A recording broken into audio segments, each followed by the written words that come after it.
Close your eyes for a moment and picture a strip of land where the desert meets the sea, where olive trees grow from soil soaked in centuries of struggle, and where ancient stories still whisper in the ruins of stone.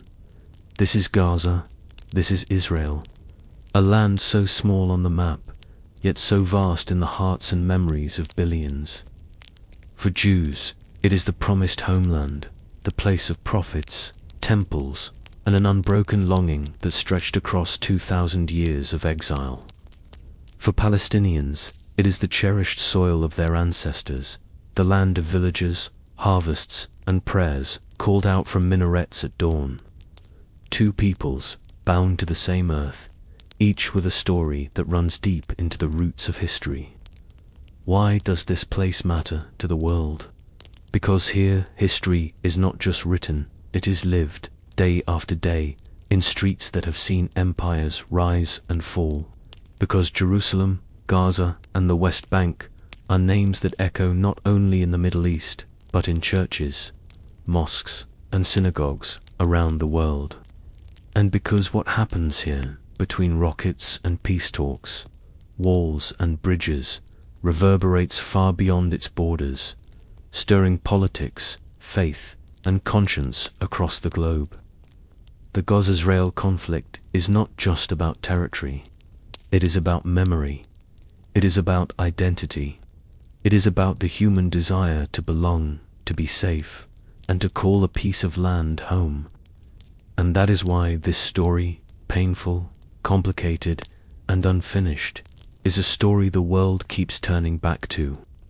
Tonight, we begin this journey together, tracing the echoes of the past, walking through the flames of wars, and listening to the voices of ordinary people who have lived through extraordinary times. This is the story of Gaza and Israel, a land of two histories. Long before the world spoke of borders, politics, or ceasefires, this land was already sacred, already fought over, already cherished. In the pages of the Bible and in the sands of archaeology, we find the earliest roots of the story. The Israelites called it the Promised Land, a gift from God, flowing with milk and honey. Here the stories of Abraham, Moses, and David unfolded, stories that would become the foundation of Jewish identity for generations to come. Jerusalem was not just a city, it was a beacon of faith, the site of the Holy Temple, a place where heaven seemed to touch the earth. But the Israelites were not alone in this land. Along the coastal plains lived another people, the Philistines. Fierce warriors, sailors, and traders, they clashed again and again with the tribes of Israel. From the tale of David and Goliath to countless battles, their struggle was etched into memory as two nations vying for the same soil. Even then, thousands of years ago, Gaza was a name that carried weight.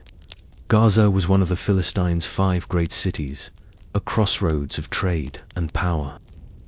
To control Gaza was to control the lifeline between Africa and Asia, between desert and sea. So we see that the conflict we witness today is not only about modern politics, it is also about the weight of ancient stories, the way memory and faith shape identity. For Jews, this was the land promised by covenant. For Palestinians, whose Arab forebears would come later, it is the land of continuity, where families lived, worked, and passed down their traditions for centuries. And so, the seeds of belonging and of rivalry were planted early. Gaza and Israel were never just places on a map. They were stages for the dramas of faith, destiny, and survival. At the heart of this land stands a city unlike any other Jerusalem, a city of stone walls and winding streets, where every corner seems to whisper prayers from centuries past.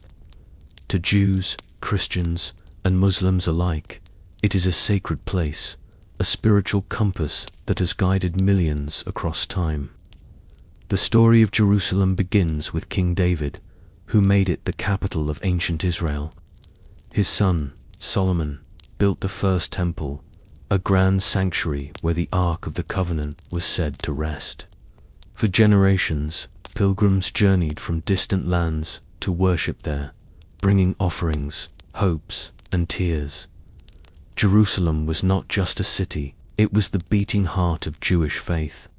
But empires are restless, and Jerusalem would face conquest after conquest. The Babylonians came, tearing down the temple and sending the Israelites into exile.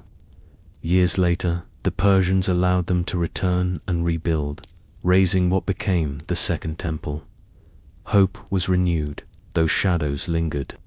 Then came the Greeks, and after them, the Romans.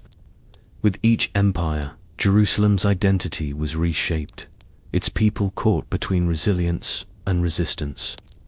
In the year 70 CE, Roman legions crushed a Jewish revolt and destroyed the Second Temple, leaving only a single wall standing.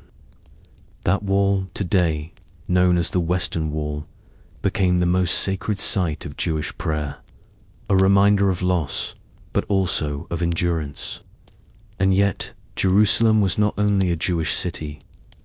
As Christianity spread, it became holy ground for a new faith, the place where Jesus walked, taught, and was crucified.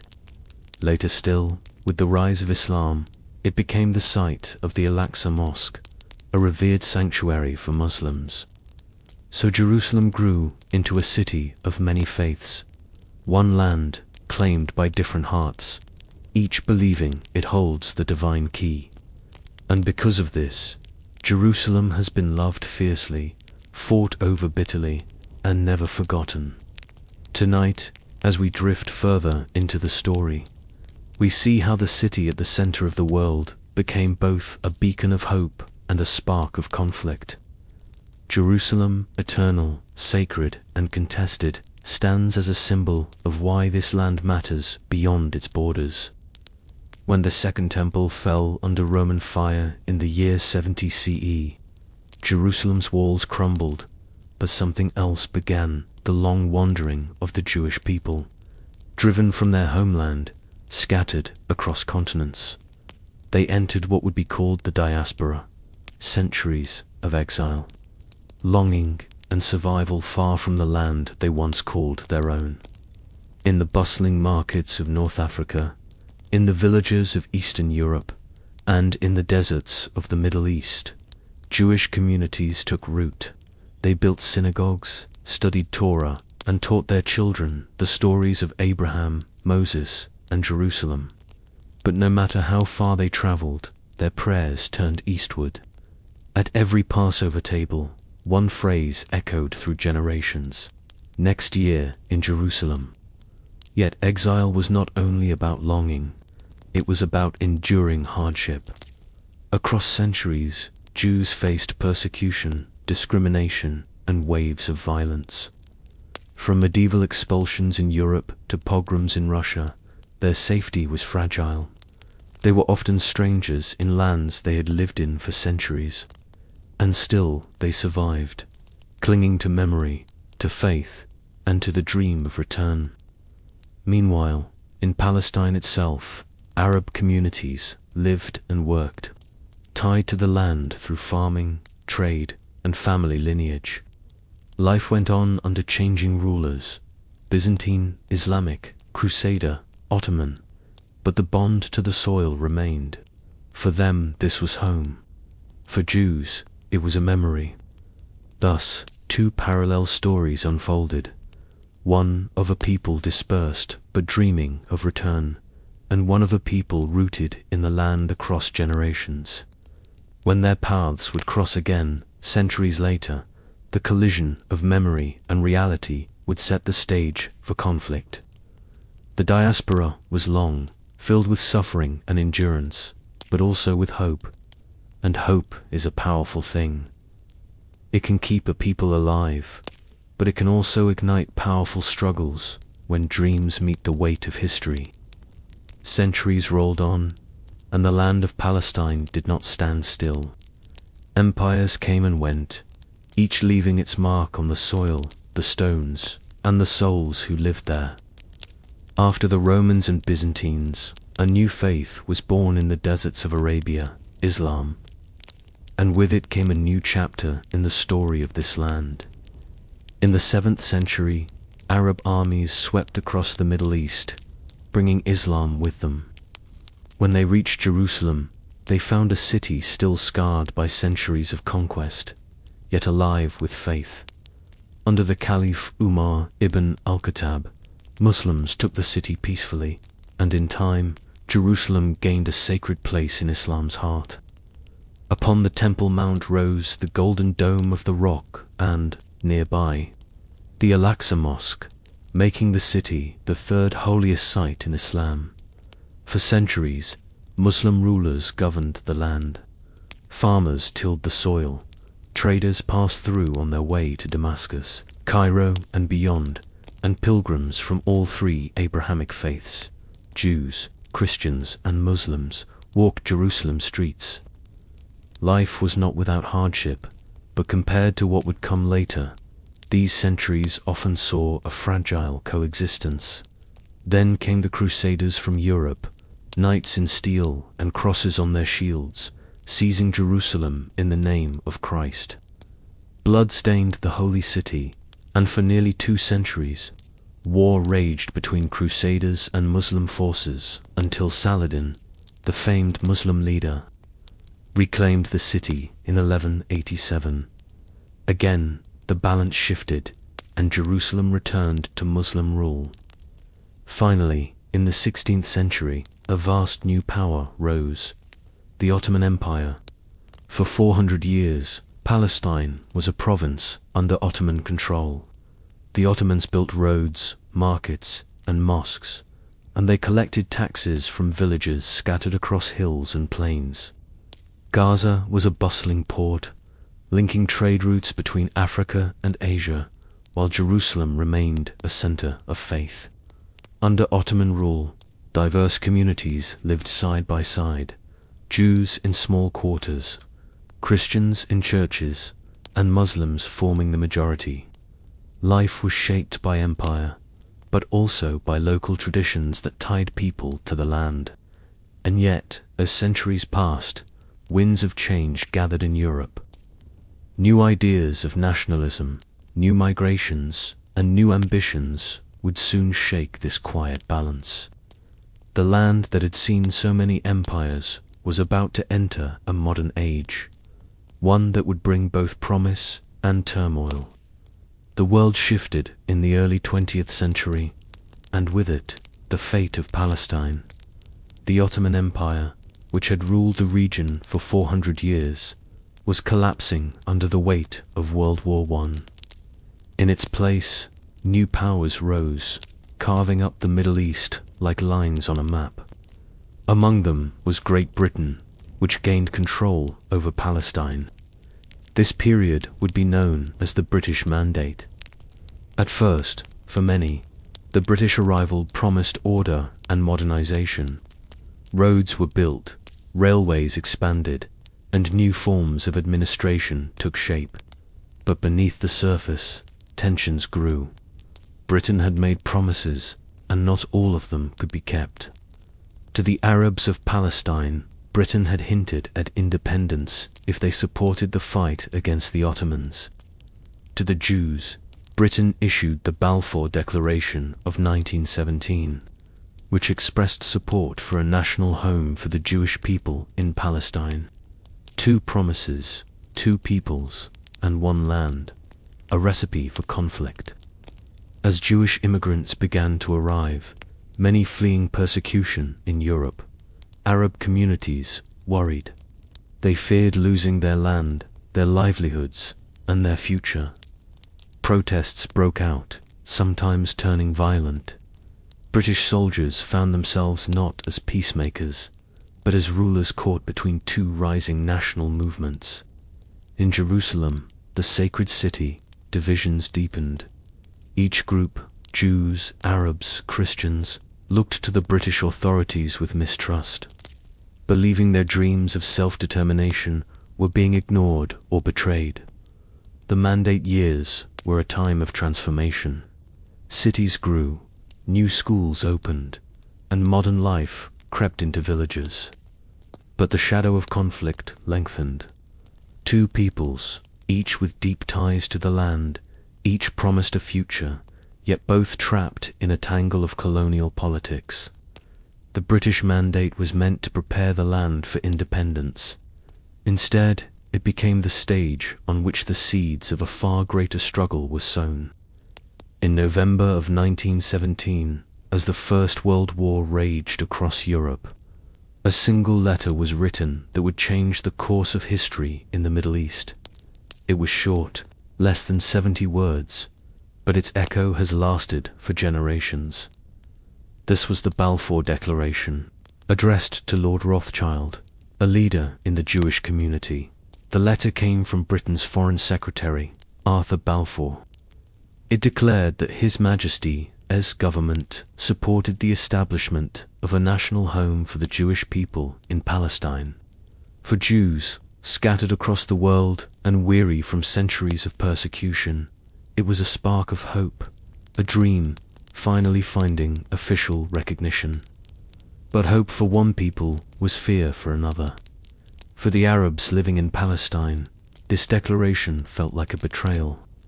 They had tilled the soil, built homes, and raised families there for generations. Now, they saw a foreign power promising their land to others without their consent, without their voice. To them, the Balfour Declaration was not a vision of harmony, but the beginning of displacement. Britain, in truth, was caught in the web of its own politics. During the war, it had made overlapping promises to the Arabs, to the Jews, and to its allies. The declaration was both a gesture of support and a strategic move, aimed at winning influence and favor. Yet it planted seeds of mistrust that would only grow deeper. In the years that followed, Jewish immigration to Palestine increased, with many arriving to escape poverty and persecution in Europe. Arab resentment simmered, protests flared, and violence began to shadow the streets of Jerusalem, Jaffa, and beyond. The Balfour Declaration remains one of history's most controversial documents, celebrated as a milestone of Jewish national rebirth, condemned as the spark of Palestinian dispossession. And so, with less than 100 words, the stage was set for a century of struggle. As the 20th century unfolded, the trickle of Jewish migration to Palestine became a steady flow. Across Eastern Europe and Russia, Jewish families faced rising waves of persecution, pogroms that burned villages, laws that stripped them of rights, and neighbors who turned against them.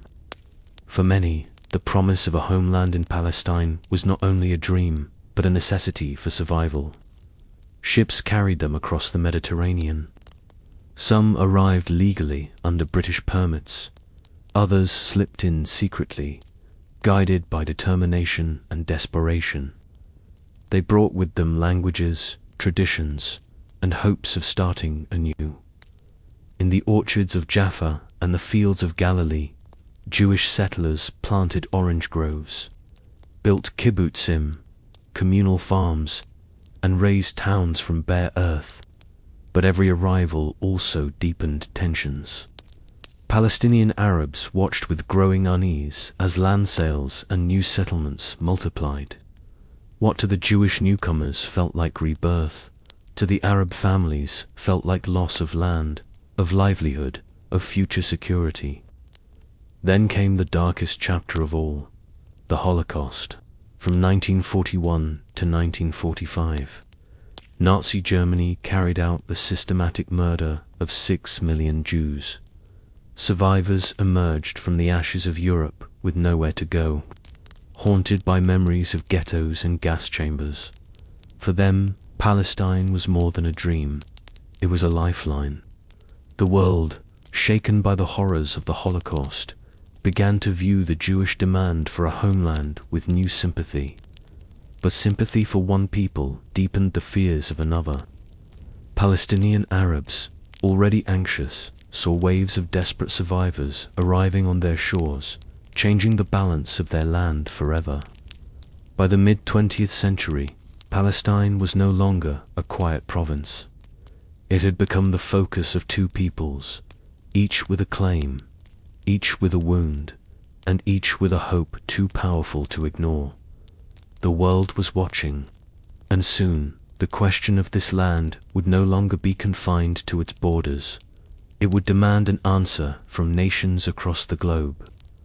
By the 1920s and 1930s, the land of Palestine was changing rapidly. New Jewish towns rose on once empty fields, immigration increased year by year, and the British Mandate government struggled to keep peace. But for the Arab communities who had tilled the soil for generations, unease turned into anger, and anger into resistance. Palestinian nationalism began to take shape. Leaders, scholars, and farmers alike called for independence, not only from British control, but also against what they saw as the slow displacement of their people.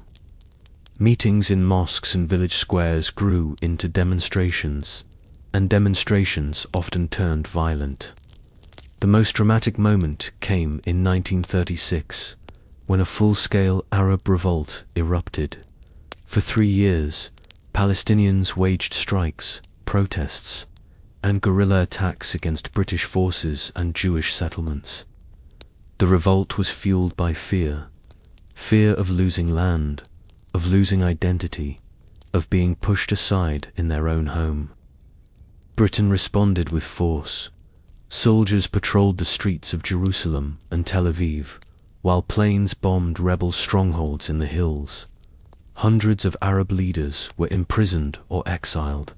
The revolt was crushed, but the bitterness it left behind only deepened the divide. For the Jewish community, the revolt was a warning. Coexistence would not come easily. For the Arabs, it was a wound-proof that their voices were ignored by both Britain and the world. Out of this period, two powerful narratives grew side by side: the Jewish story of survival and rebirth, and the Palestinian story of resistance and dispossession. These stories would soon collide on the world stage, in a conflict no longer just about protests or strikes, but about the very existence of nations. The 1930s had planted the seeds, and by the 1940s, the storm would break. By the end of World War II, the world was weary of bloodshed. Yet in Palestine, tension only grew sharper. The Holocaust had left millions of Jews dead, and survivors, broken and homeless, looked desperately for refuge. Many set their eyes on Palestine, their ancient homeland, and ships crowded with refugees sailed toward its shores. But for the Arabs already living there, each new arrival deepened a fear that their land was slipping away. Britain, exhausted and unable to keep order, turned the problem over to the newly formed United Nations. The UN created a special committee to decide the future of Palestine. Their proposal was bold and deeply controversial. In 1947, they recommended dividing the land into 2 states, one Jewish, one Arab, with Jerusalem placed under international control. For Jews, the plan was bittersweet. It did not give them all they hoped for, but it gave them something far more important: recognition. For the first time in 2,000 years, the idea of a Jewish state had international legitimacy. Many celebrated, waving flags and dancing in the streets.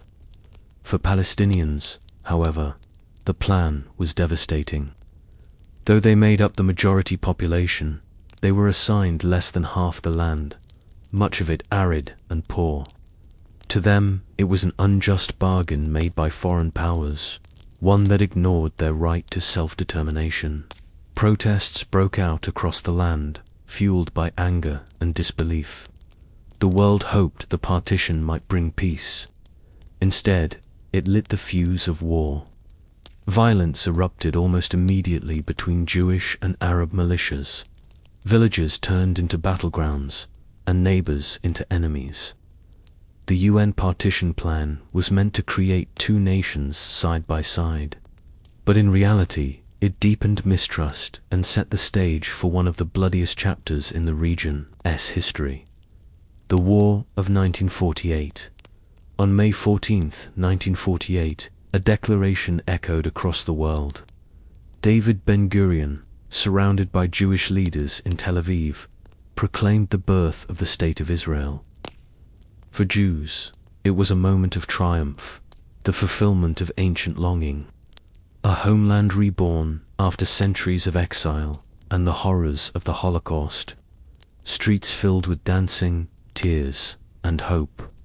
But for Palestinians, the same moment marked the beginning of a catastrophe they would call the Nakba, or the catastrophe. The day after Israel declared independence, armies from neighboring Arab states, Egypt, Jordan, Syria, Lebanon, and Iraq, launched an invasion. The land was plunged into full-scale war. Battles raged in villages, deserts, and cities. For the young state of Israel, the war was a desperate fight for survival. For Palestinians, it was a struggle to hold on to their homes. In the chaos, more than 700,000 Palestinians were forced to flee or were expelled from their towns and villages. Many believed they would return after the fighting ended. Most never did. Refugee camps in Gaza, Lebanon, and Jordan swelled overnight, filled with families carrying only what they could hold. Israel emerged from the war victorious, its territory larger than the UN had originally assigned. To Israelis, it was a miracle survival against impossible odds.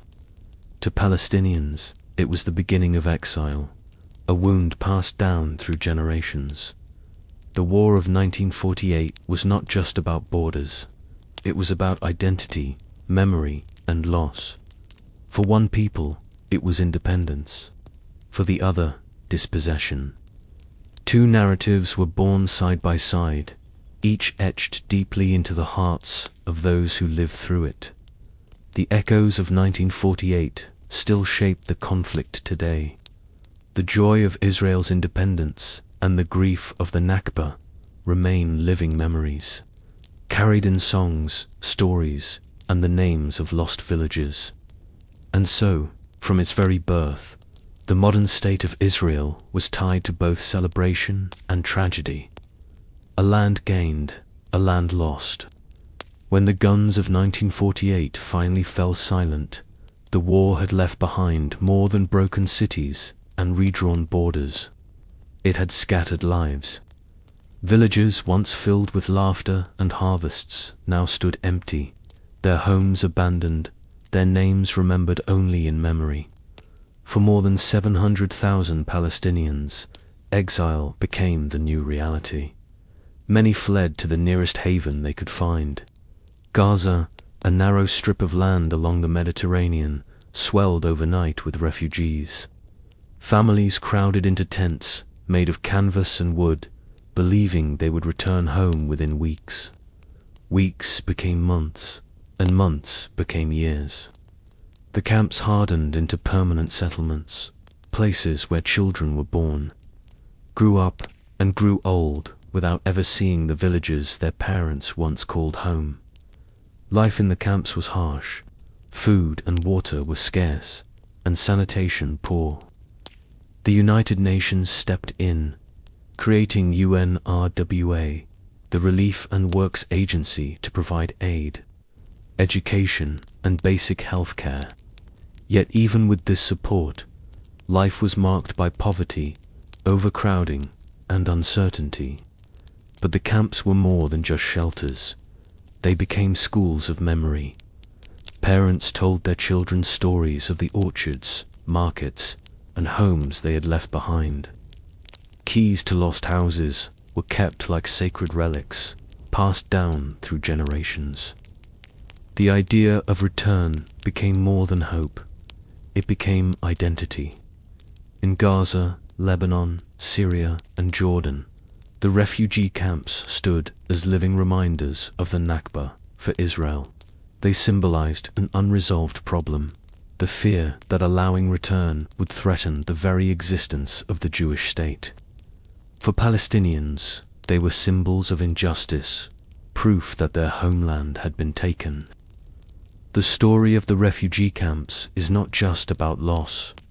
It is about resilience, about people who built schools in tents, who sang songs of a land they could not see, and who kept alive the belief that one day history might turn back in their favor. From the ashes of displacement, a new phase of the conflict was born, one that would shape Gaza's future for decades to come. The year was 1956, and Gaza once again found itself at the center of a storm. Across the Arab world, a new voice had risen: Gamal Abdel Nasser, the charismatic president of Egypt. To many Arabs, he was a symbol of strength and unity, a leader who promised to stand tall against colonialism and foreign control. Nasser's boldest move came when he nationalized the Suez Canal, a vital waterway linking Europe and Asia. For Britain and France, who had long profited from the canal, it was an insult, a challenge to their fading power. For Israel, it was an opportunity. Since 1948, Gaza had been under Egyptian administration, and its borders had become flashpoints of violence. Palestinian fighters, known as Fedayeen, launched raids into Israel from Gaza, and Israel struck back with harsh reprisals. To Israeli leaders, Nasser's Egypt was both a threat and a rival. In secret, Israel joined Britain and France in a daring plan. Israel would invade Egypt through the Sinai Peninsula, while Britain and France would intervene under the guise of protecting the canal. The invasion began swiftly. Israeli forces swept through the desert, capturing Sinai and Gaza with speed and precision. But the world was watching. The United States and the Soviet Union, rivals in the Cold War, both opposed the invasion, fearing it would spark wider chaos. Under immense international pressure, Israel, Britain, and France were forced to withdraw. Nasser emerged as a hero, his defiance celebrated across the Arab world. For Gaza, however, the crisis left scars. In those brief weeks of Israeli occupation, civilians endured fear and hardship, and memories of displacement deepened. Though Israel withdrew, Gaza's people were reminded that their narrow strip of land would never escape the ambitions of greater powers. The Suez Crisis showed the world something new. The conflict over Palestine was no longer a local struggle. It was a stage on which global empires, Cold War superpowers, and regional leaders all played their part. And for Gaza, caught between armies and agendas, the years ahead promised little peace. June of 1967 began with whispers of war, and by the month's end, the map of the Middle East was forever changed. For weeks, tension had built between Israel and its Arab neighbors. Egyptian troops massed in the Sinai, Jordan and Syria pledged solidarity, and Arab leaders spoke of driving Israel into the sea. To Israelis, surrounded and outnumbered, it felt like an existential threat. On the morning of June 5th, Israel struck first. In a surprise air assault, its planes destroyed much of Egypt's air force on the ground within hours. What followed was 6 days of lightning warfare. Israeli forces stormed across the Sinai, clashed with Jordanian troops in Jerusalem and the West Bank, and pushed into Syria's Golan Heights. By the time the guns fell silent, Israel had achieved a stunning victory. It had captured the Sinai Peninsula, the West Bank, East Jerusalem, the Gaza Strip, and the Golan Heights. In less than a week, the territory under Israeli control had tripled. For Israelis, it was nothing short of miraculous survival turned into triumph. Soldiers wept at the Western Wall, touching stones they had been separated from for nearly 2 decades. But for Palestinians and the Arab world, the war was a devastating defeat. Hundreds of thousands of Palestinians once again became refugees, fleeing from the West Bank and Gaza into neighboring countries. The dream of reclaiming their lost lands seemed further away than ever. Most importantly, 1967 marked the beginning of something new. The Israeli occupation of Gaza and the West Bank. For the first time, millions of Palestinians lived directly under Israeli military rule. Checkpoints, curfews, and restrictions became part of daily life. Hope for independence gave way to the reality of occupation. The Six-Day War was brief, but its consequences were long-lasting. It reshaped borders, deepened bitterness, and laid the foundation for decades of conflict yet to come. For Israel, it was victory. For Palestinians, it was another chapter of loss. For the world, it was proof that in this small corner of land, wars could erupt suddenly and change everything. When the Six-Day War ended in June of 1967, the guns went quiet, but a new reality began. Israel now held not only Gaza, but also the West Bank and East Jerusalem, lands home to more than 1 million Palestinians. For those who had survived the war, the occupation was not a moment in time. It became the shape of daily life. Israeli soldiers patrolled streets where children once played. Checkpoints appeared on roads that once led freely to neighboring towns. Permits were required to travel, to work, even to visit family. For many Palestinians, the feeling was clear. They were no longer masters of their own destiny. In Gaza, the narrow strip grew more crowded as refugees from 1948 now lived under the watch of a new authority. Camps hardened into cities of cinder block and corrugated roofs. Families spoke of villages they could no longer reach, of orchards across the border that had once been theirs. For Israel, the occupation was seen by some as a security necessity, a buffer against hostile neighbors. Others viewed it as the fulfillment of ancient promises, a return to biblical lands once thought lost. Settlements began to appear in the West Bank, small at first, but growing, reshaping the landscape. Internationally, the occupation drew sharp lines. Many nations saw it as temporary, waiting for negotiations that might trade land for peace. But as years passed, the temporary became permanent, and frustration deepened. For Palestinians, occupation was not an abstract word. It was the curfew that silenced a street at dusk. It was the wall built through fields and valleys. It was the sound of boots at the door in the middle of the night. It was a daily reminder that freedom was still out of reach. Thus, the aftermath of 1967 was not just about borders redrawn on a map. It was about lives redrawn in restriction, about a people learning to live under the shadow of another's power.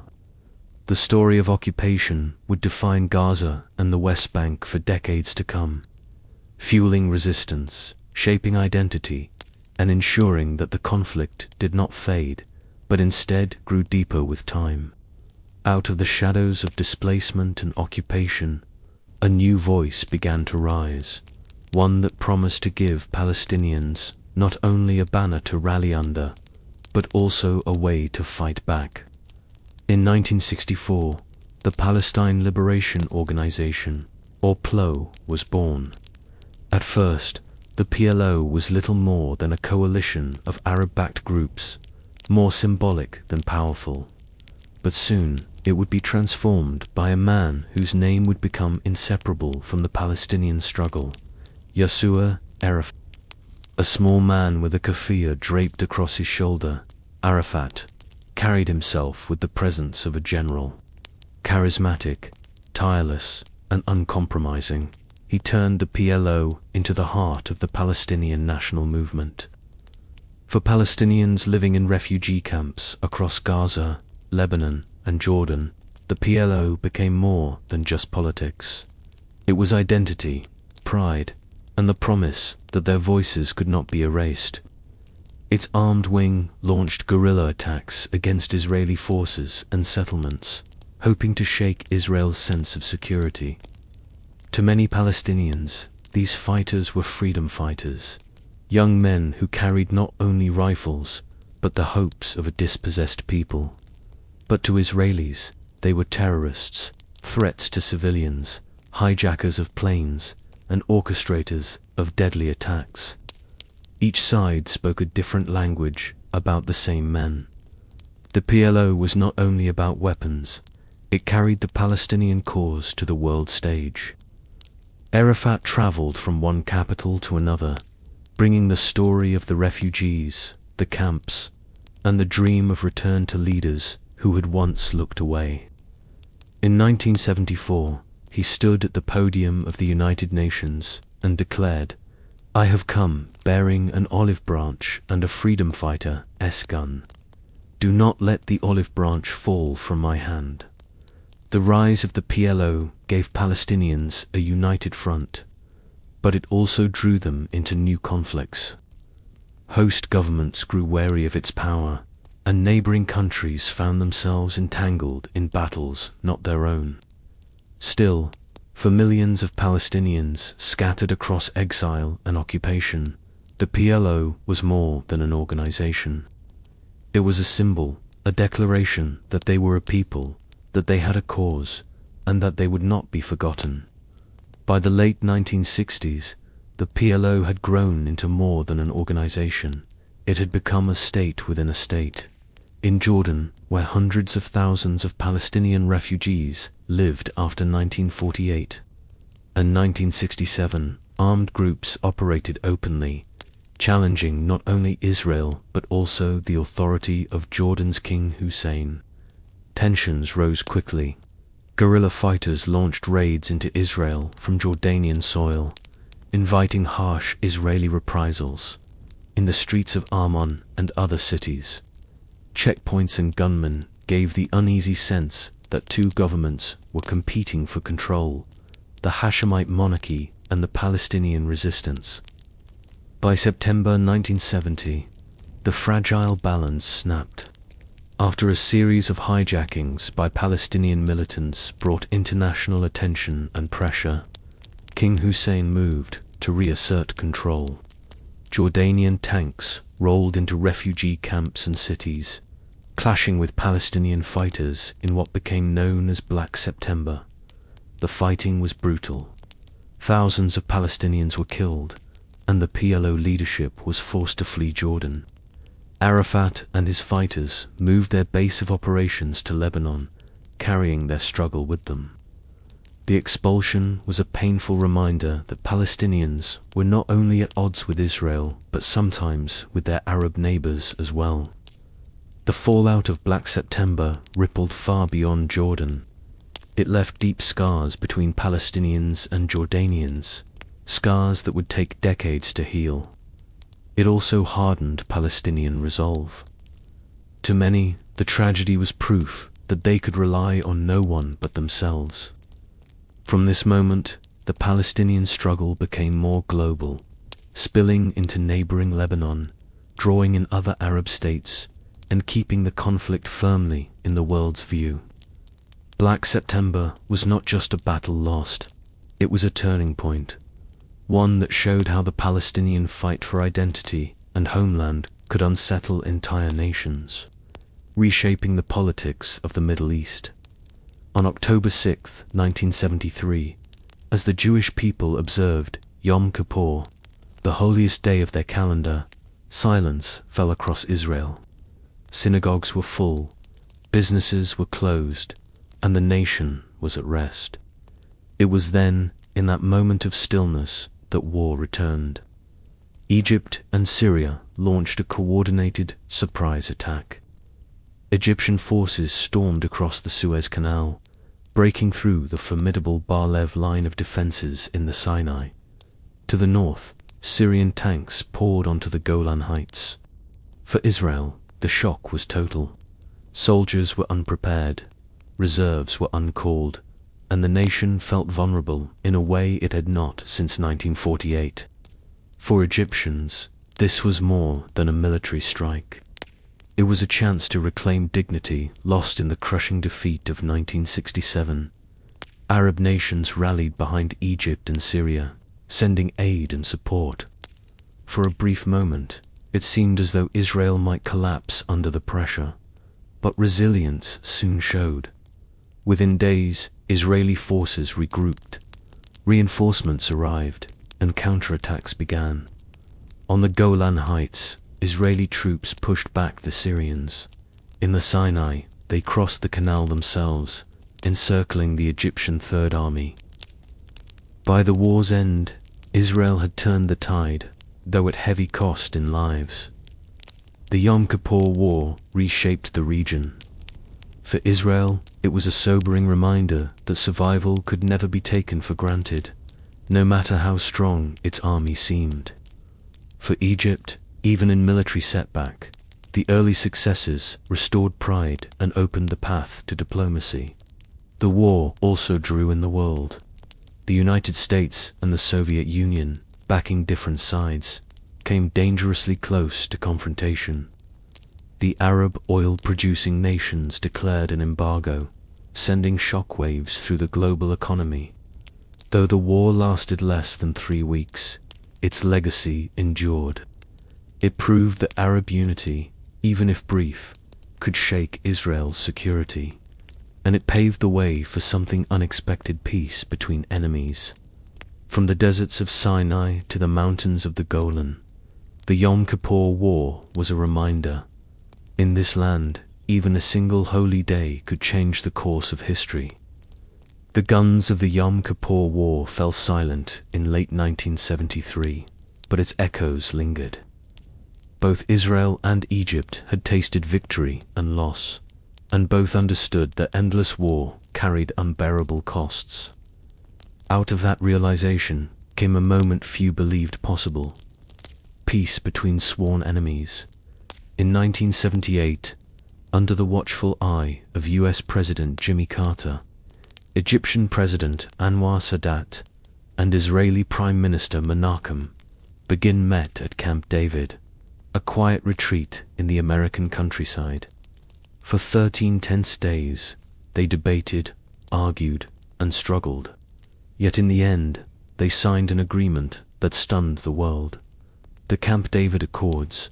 For the first time, an Arab nation officially recognized the State of Israel. In return, Israel agreed to withdraw from the Sinai Peninsula, land it had captured in 1967. To Israelis, it was a triumph of diplomacy, proof that peace was possible. To Egyptians, it was the reclaiming of dignity and territory lost to war. But the reaction was not the same everywhere.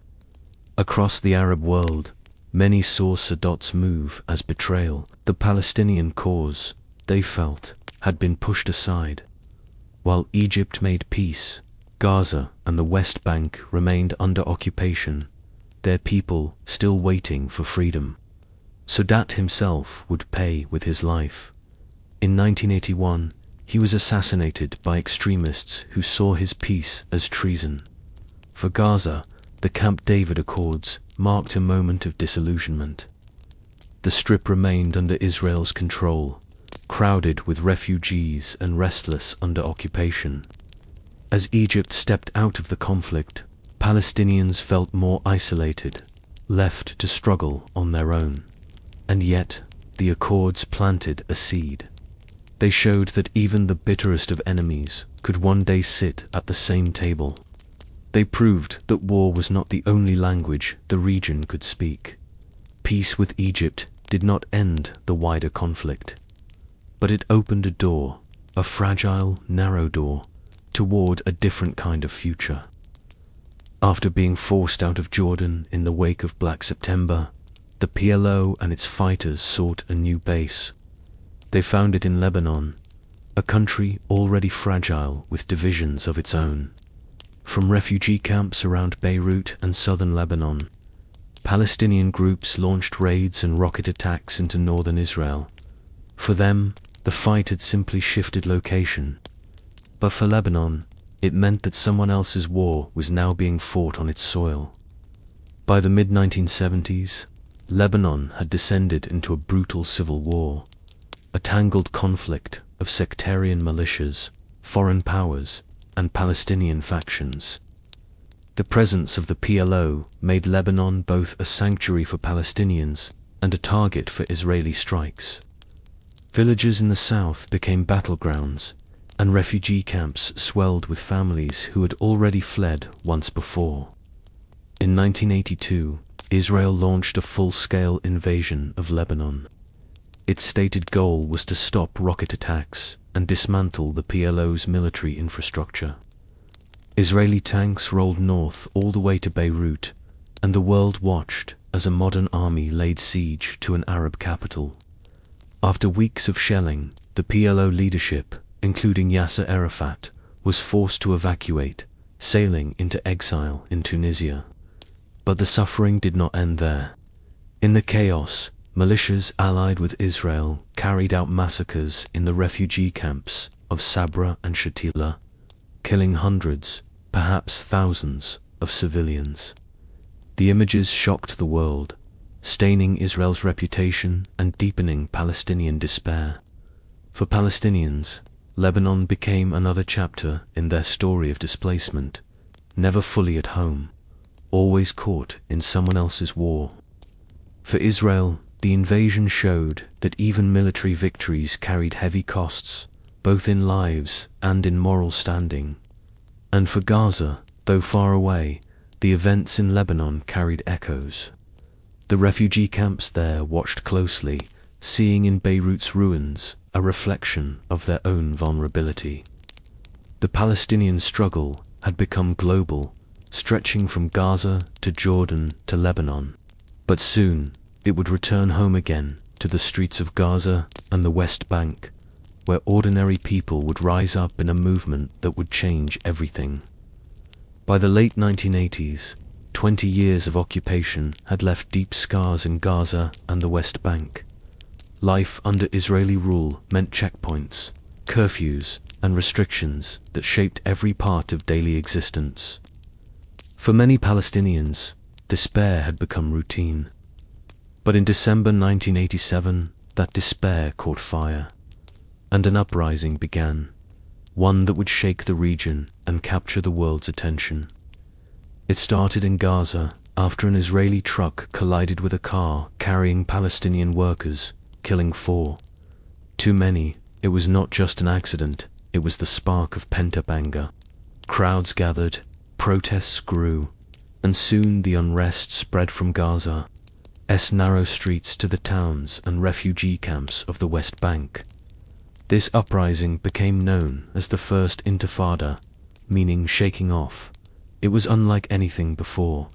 Young Palestinians, many of them teenagers, faced off against Israeli soldiers with little more than stones, slings, and burning tires. Walls were painted with slogans, strikes shut down markets, and neighborhoods organized themselves in defiance. For Israel, the Intifada posed a new kind of challenge. Tanks and rifles seemed ill-suited against children throwing stones. Yet the army responded with force, and the images of heavily armed soldiers confronting youths flashed across global television screens.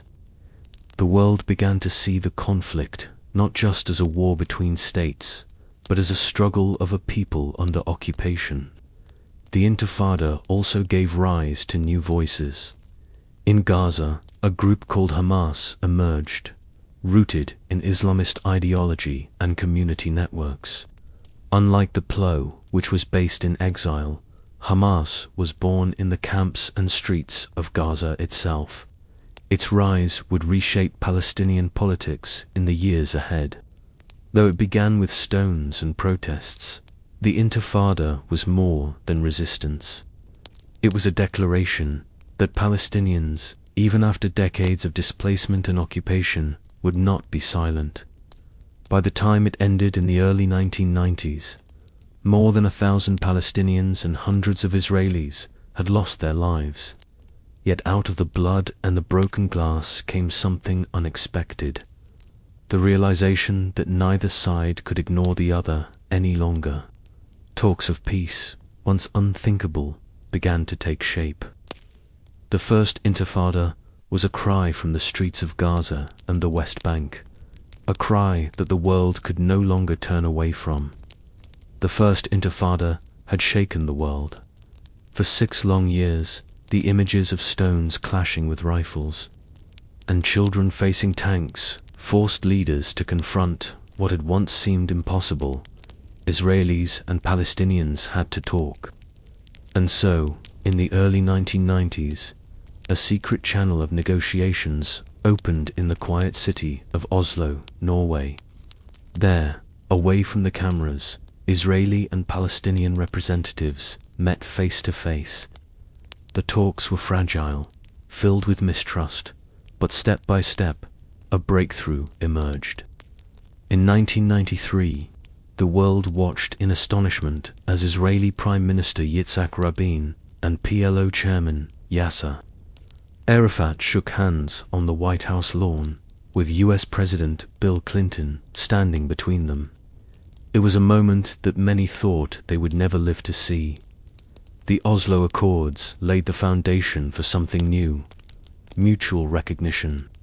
For the first time, Israel officially acknowledged the PLO as the legitimate representative of the Palestinian people. In return, the PLO recognized Israel's right to exist in peace and security. The agreement promised a step-by-step path toward peace. Palestinians would gain limited self-rule in parts of Gaza and the West Bank under a new governing body, the Palestinian Authority. Israel, in turn, would gradually withdraw from occupied areas as trust was built. The ultimate goal, a two-state solution where Israelis and Palestinians would live side by side. Hope spread quickly. In the refugee camps of Gaza, children imagined a future with schools instead of checkpoints. In Tel Aviv, Israelis dreamed of putting an end to wars and suicide bombings. The world cheered, seeing in that handshake the possibility of a new dawn. But beneath the celebration, shadows remained. Many Israelis doubted whether the Palestinians would truly accept peace. Many Palestinians felt the deal gave them too little, too late. Extremists on both sides rejected the accords outright, vowing to destroy them. Still, for a brief and shining moment, Oslo represented something rare in the story of Gaza and Israel, a glimpse of what peace might look like. It was a fragile dream, and soon tragedy would strike, reminding the world how easily hope can be undone. In the mid-1990s, after the signing of the Oslo Accords, a fragile hope lingered in the air. Israelis and Palestinians still distrusted one another, but for the first time there was a path, however narrow, toward peace. Leading the way was Israel's Prime Minister, Yitzhak Rabin, a former general who had once commanded soldiers in war, now daring to believe in compromise. Rabin was not a man of soaring speeches or easy warmth. He was cautious, measured, even reluctant at first. But as he shook hands with Yasser Arafat, as he stood before his people and said, "We must fight terrorism as if there is no peace, and pursue peace as if there is no terrorism," he began to embody the hope of millions who longed for an end to bloodshed. Yet not everyone welcomed Oslo. Among Palestinians, some saw the agreement as surrender to little after decades of suffering. Among Israelis, especially settlers and right-wing groups, there was deep anger. They saw Rabin's concessions as betrayal, giving away land that was, in their eyes, promised forever. On the night of November 4th, 1995, Rabin stood before a massive crowd in Tel Aviv, singing a song of peace with his people. As he left the rally, shots rang out. He was struck down by an Israeli extremist who opposed the peace process. In that moment, not only was a leader killed, but so was much of the fragile hope that Oslo had kindled. The shock rippled through Israel and beyond. Thousands wept openly in the streets. Leaders across the world mourned a man who had dared to reach across an impossible divide. For Palestinians, his death was a grim reminder of how fragile their future was, how easily the promise of peace could slip away. The assassination of Rabin marked a turning point. Without him, the peace process faltered. Suspicion grew, violence returned, and extremists on both sides gained ground. The dream of Oslo began to fade, replaced once again by fear and mistrust. Rabin's voice was silenced, but his words, his call for peace, remained like an unfinished song, a reminder of what might have been and of how hard the road ahead would be. By the year 2000, the promise of Oslo had withered. Negotiations stalled, settlements expanded, and Palestinians saw little change in their daily lives under occupation. In Israel, fear of terrorism still haunted buses, cafes, and marketplaces. The fragile trust between the two peoples had eroded into frustration and anger. The spark came in September 2000, when Israeli opposition leader Ariel Sharon visited the Temple Mount, known to Muslims as Haram al-Sharif, home to the Al-Aqsa Mosque. To Palestinians, it was a provocation, a sign of disregard for their most sacred site. Protests erupted in Jerusalem and quickly spread across Gaza and the West Bank. This was the beginning of the Second Intifada, far more violent than the first. Suicide bombings struck Israeli buses, restaurants, and shopping malls, killing civilians in the heart of cities like Tel Aviv and Jerusalem. For Israelis, the fear was constant and devastating. Families avoided public spaces, never knowing if the next attack would strike close to home. Israel responded with overwhelming force. Tanks rolled into Palestinian cities, helicopters and jets struck targets in Gaza, and curfews locked down entire neighborhoods. Militants were hunted, but civilians bore the weight of the conflict. Checkpoints multiplied, homes were demolished, and daily life ground to a halt under the weight of occupation. As violence escalated, Israel began constructing a massive separation barrier in the West Bank, part fence, part concrete wall, aimed at stopping attacks. To Israelis, it was a shield. To Palestinians, it was a prison, slicing through villages, farmland, and lives. The Second Intifada lasted for years, leaving thousands dead on both sides. It hardened hearts and deepened mistrust. For many Israelis, it confirmed the belief that Palestinians sought not peace but their destruction. For many Palestinians, it reinforced the sense that negotiations were futile, that only resistance could draw the world's attention. By the mid-2000s, the uprising slowly waned, but its scars remained in the rubble of Gaza's neighborhoods, in the grief of families who lost loved ones, and in the towering concrete of the walls that still stand today. The Second Intifada was not just an uprising. It was the collapse of a fragile hope, the shattering of a dream that peace could come quickly. And its echoes still linger in every checkpoint, every rocket, every wary glance across the divide. When historians write about the First and Second Intifadas, they often speak of politics, leaders, and military strategy. But behind the headlines and statistics was a quieter, deeper story. The story of ordinary people whose lives were torn apart by a conflict they did not choose. For Palestinians in Gaza and the West Bank, daily life was a struggle. During the uprisings, curfews confined families to their homes for days or weeks. Schools closed, businesses shuttered, and children grew up under the shadow of checkpoints and gunfire. Refugee camps, already overcrowded, swelled with grief as funerals became a near-daily reality.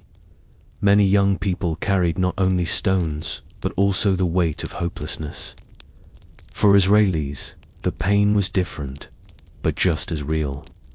Suicide bombings and shootings turned buses, cafes, and markets into scenes of horror.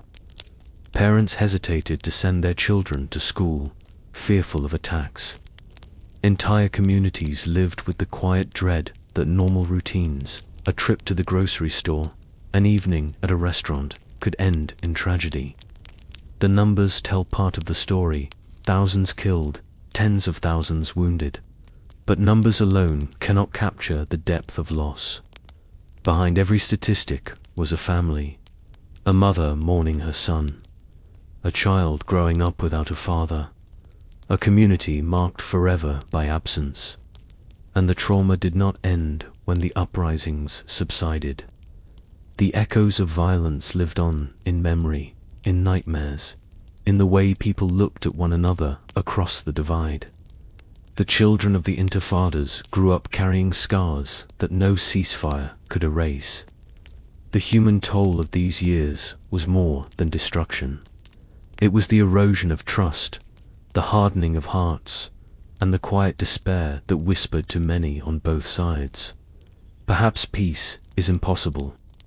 Yet even amid the pain, there were glimmers of resilience.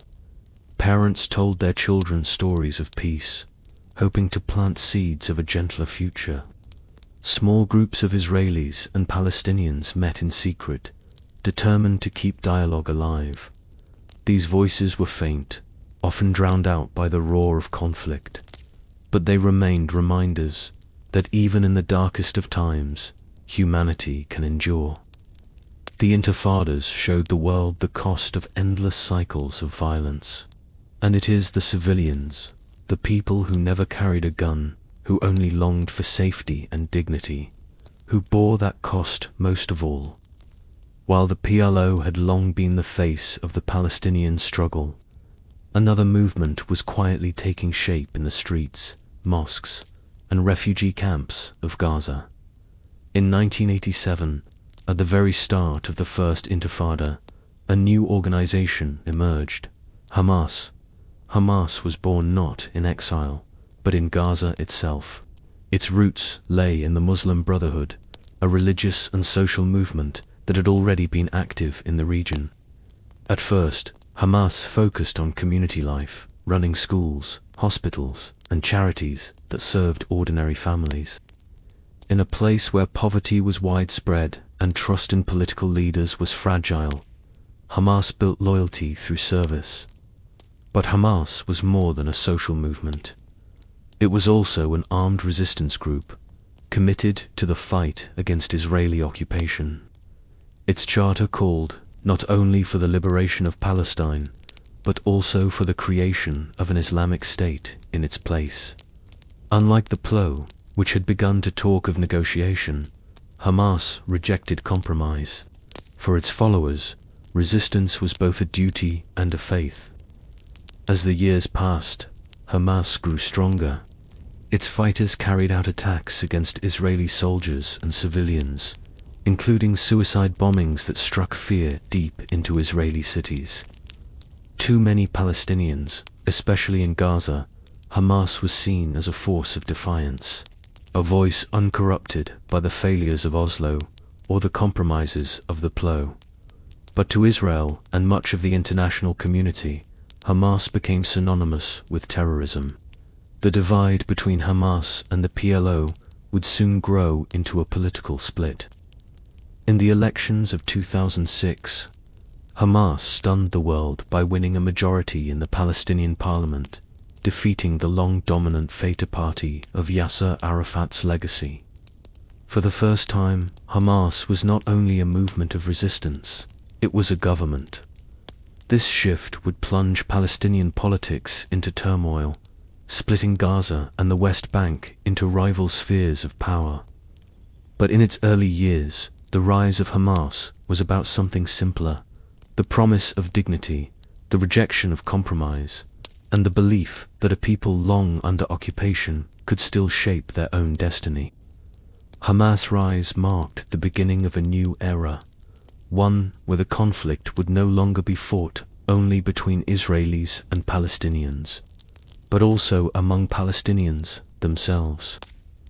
By the early 2000s, Gaza had become a place of constant tension. Israeli soldiers patrolled its borders and settlements, while nearly 2 million Palestinians lived in overcrowded towns and refugee camps. The Second Intifada had left scars on both sides, and Israeli leaders began to question whether holding on to Gaza was worth the endless cost. In 2005, under Prime Minister Ariel Sharon, Israel made a dramatic decision. It would withdraw unilaterally from the Gaza Strip. In a sweeping move, Israel dismantled all 21 of its settlements in Gaza and evacuated around 8,000 settlers, some dragged from their homes in tears. The army also pulled back from the interior, leaving behind only its control of Gaza's airspace, waters, and border crossings. For Israelis, the disengagement was deeply divisive. Some saw it as a necessary step, a way to reduce friction, to separate two peoples who could not live together in peace. Others saw it as surrender, abandoning land they believed was part of their biblical inheritance. The images of settlers resisting evacuation were seared into Israel's memory, a moment of painful internal conflict. For Palestinians in Gaza, the withdrawal brought mixed emotions. On one hand, it was celebrated as a victory for resistance, proof. Many believed that years of struggle had forced Israel to retreat. Crowds cheered as settlements were demolished, dreaming of a future free from occupation. But the reality was more complicated. While Israeli soldiers no longer patrolled Gaza's streets, Israel still controlled the crossings, the skies, and the sea. Gaza was not free. It was fenced in, its economy tied to decisions made outside its borders. The promise of independence quickly gave way to the frustration of isolation. The disengagement marked a turning point. It removed Israel's visible presence inside Gaza, but left behind a vacuum of power. Into that space, new rivalries would grow, and the future of Gaza would become even more uncertain. It was a moment of endings and beginnings, the end of settlements, the end of daily military patrols, but also the beginning of a new and more complicated chapter for Gaza and its people. After Israel's withdrawal from Gaza in 2005, a question loomed: who would govern this crowded, restless strip of land? For decades, the Fatah movement, led by Yasser Arafat and later Mahmoud Abbas, had dominated Palestinian politics through the PLO and the Palestinian Authority. But now, another force had risen, Hamas, in 2006. Palestinians went to the polls in legislative elections that surprised the world. Hamas, campaigning on promises of honesty, resistance, and social welfare, won a sweeping victory, securing control of parliament. For many Palestinians weary of corruption and failed negotiations, Hamas's message resonated, but victory brought division. The international community, led by the United States and Europe, refused to recognize a Hamas-led government unless it renounced violence and accepted Israel's right to exist.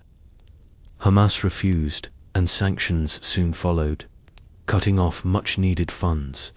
Meanwhile, tensions between Hamas and Fatah boiled into open rivalry. By 2007, the power struggle erupted into violence.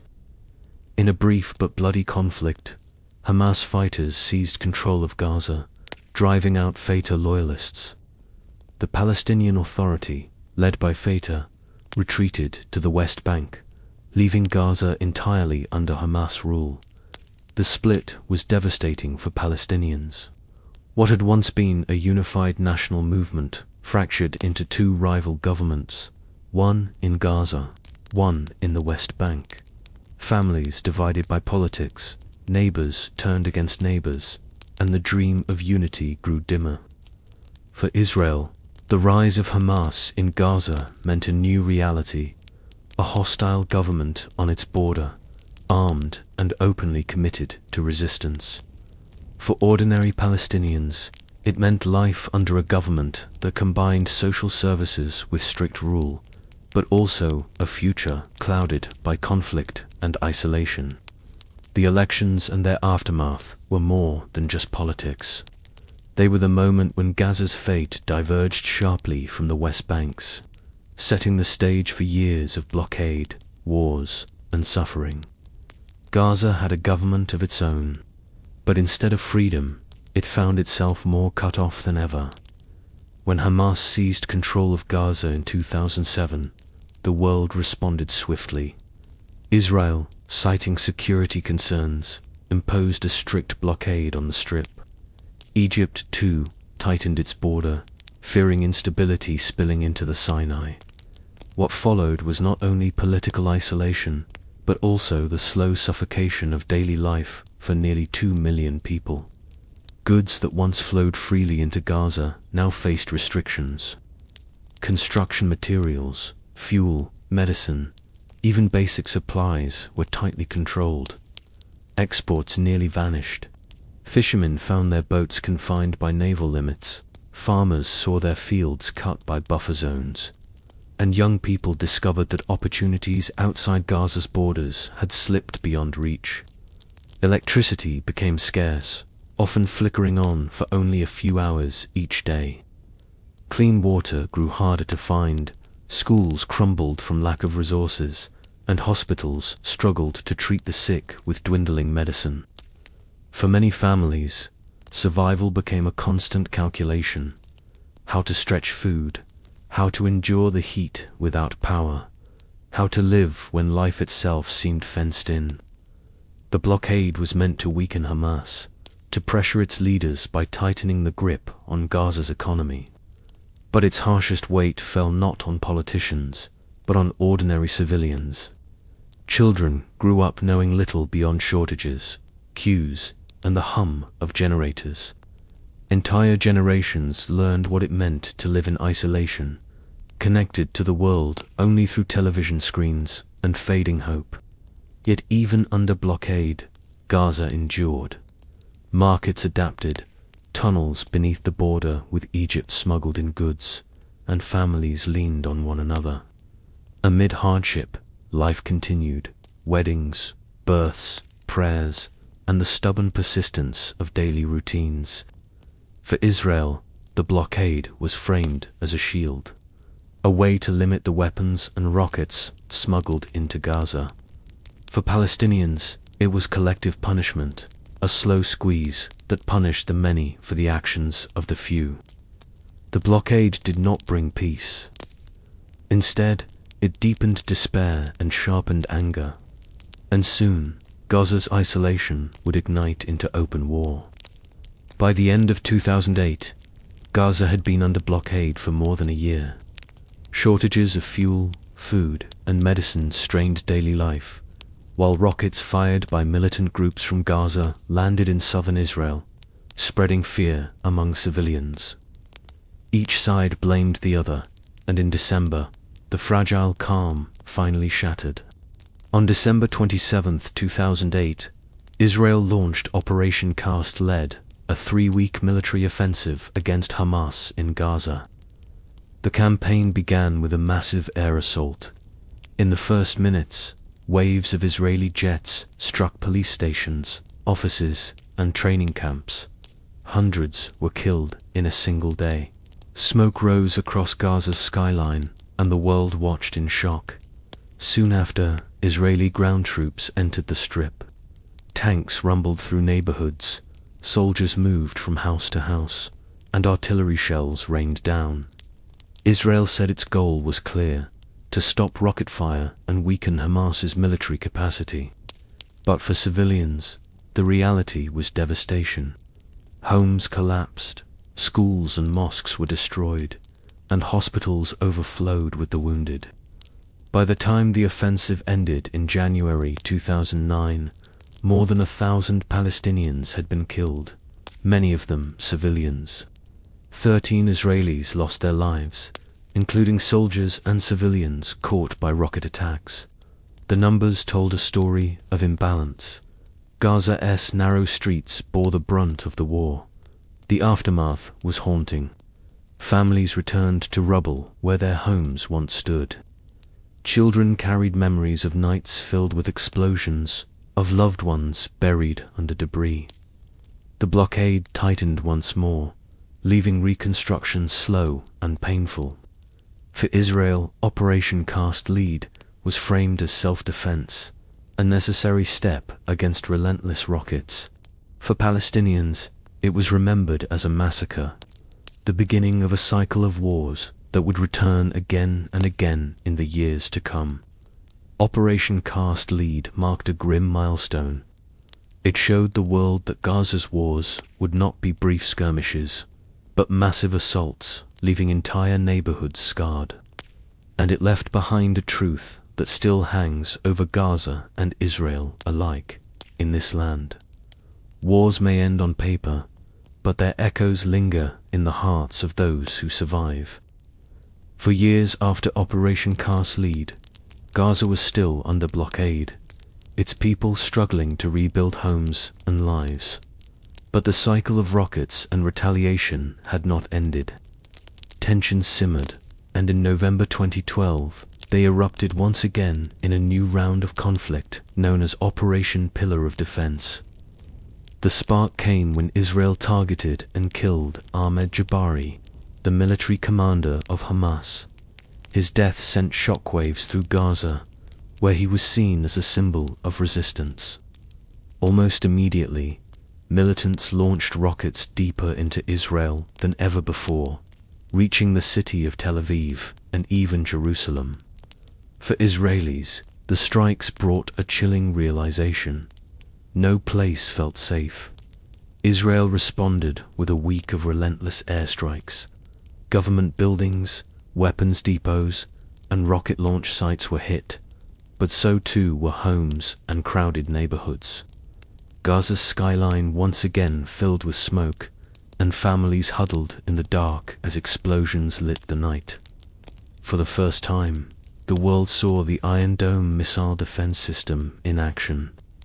Israeli technology intercepted many of the rockets fired from Gaza, reducing casualties and preventing devastation in cities. To Israelis, it was a shield of hope. To Palestinians, it was a reminder of the uneven balance of power. In just 8 days, more than 160 Palestinians were killed, along with 6 Israelis. The war was shorter than Cast Lead, but for those who lived through it, the fear and loss felt just as heavy. When a ceasefire was brokered through Egyptian mediation, both sides claimed victory. Hamas celebrated its ability to reach Israel's major cities, while Israel pointed to the success of the Iron Dome and the weakening of Hamas's leadership. But for civilians, victory was an empty word. In Gaza, families returned to shattered homes and grieving parents. In Israel, children carried the trauma of sirens and shelters. Operation Pillar of Defense was not as long or deadly as the wars before or after it, but it confirmed a painful truth. The cycle of escalation had not been broken. Gaza and Israel were locked in a pattern of fire and ceasefire, destruction and rebuilding that seemed to repeat with no end in sight. By the summer of 2014, Gaza was already weary from years of blockade and recurring conflict. Tensions escalated after the kidnapping and murder of 3 Israeli teenagers in the West Bank, followed by the killing of a Palestinian youth in Jerusalem. The cycle of revenge spiraled quickly, and soon rockets flew from Gaza while Israeli airstrikes thundered in return. On July 8, 2014, Israel launched Operation Protective Edge. What began as an air campaign soon expanded into a ground invasion. Tanks rolled into Gaza, soldiers clashed with fighters in tunnels, and entire neighborhoods came under bombardment. This war lasted 50 days, making it one of the longest and deadliest in Gaza's recent history.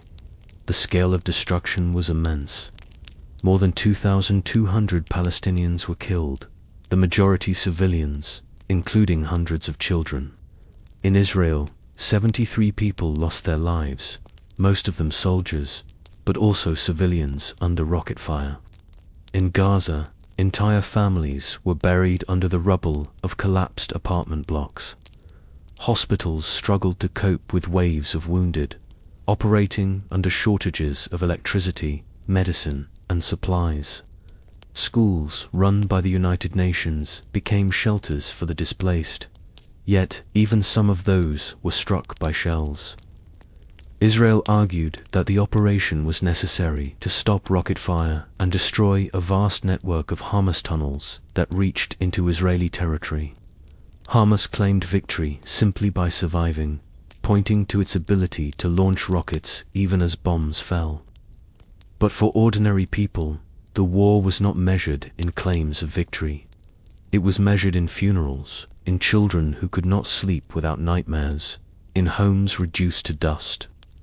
Gaza's infrastructure, power plants, water networks, factories were shattered, setting back daily life by years. When the ceasefire finally came in late August, both sides were exhausted, but nothing had truly changed. Gaza remained under blockade, Hamas remained in power, and Israel remained on edge. The rubble was cleared, the dead were mourned, but everyone knew it was only a matter of time before the next round. Operation Protective Edge left behind a haunting truth. In wars like these, the greatest burden is carried not by armies, but by civilians, trapped between the fire of one side and the retaliation of the other. After the bombs stopped falling, Gaza does not fall silent. Instead, life continues under the constant weight of siege and blockade. For nearly 2 million people, survival is a daily act of resilience. Electricity flickers on for only a few hours a day, leaving families to cook, study, and work by candlelight or the hum of small generators. Clean water is scarce.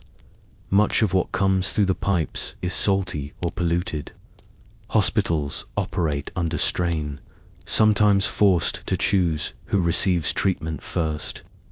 For many, even the simplest necessities, medicine, cement, spare parts for machinery, can feel like luxuries, trapped behind sealed borders.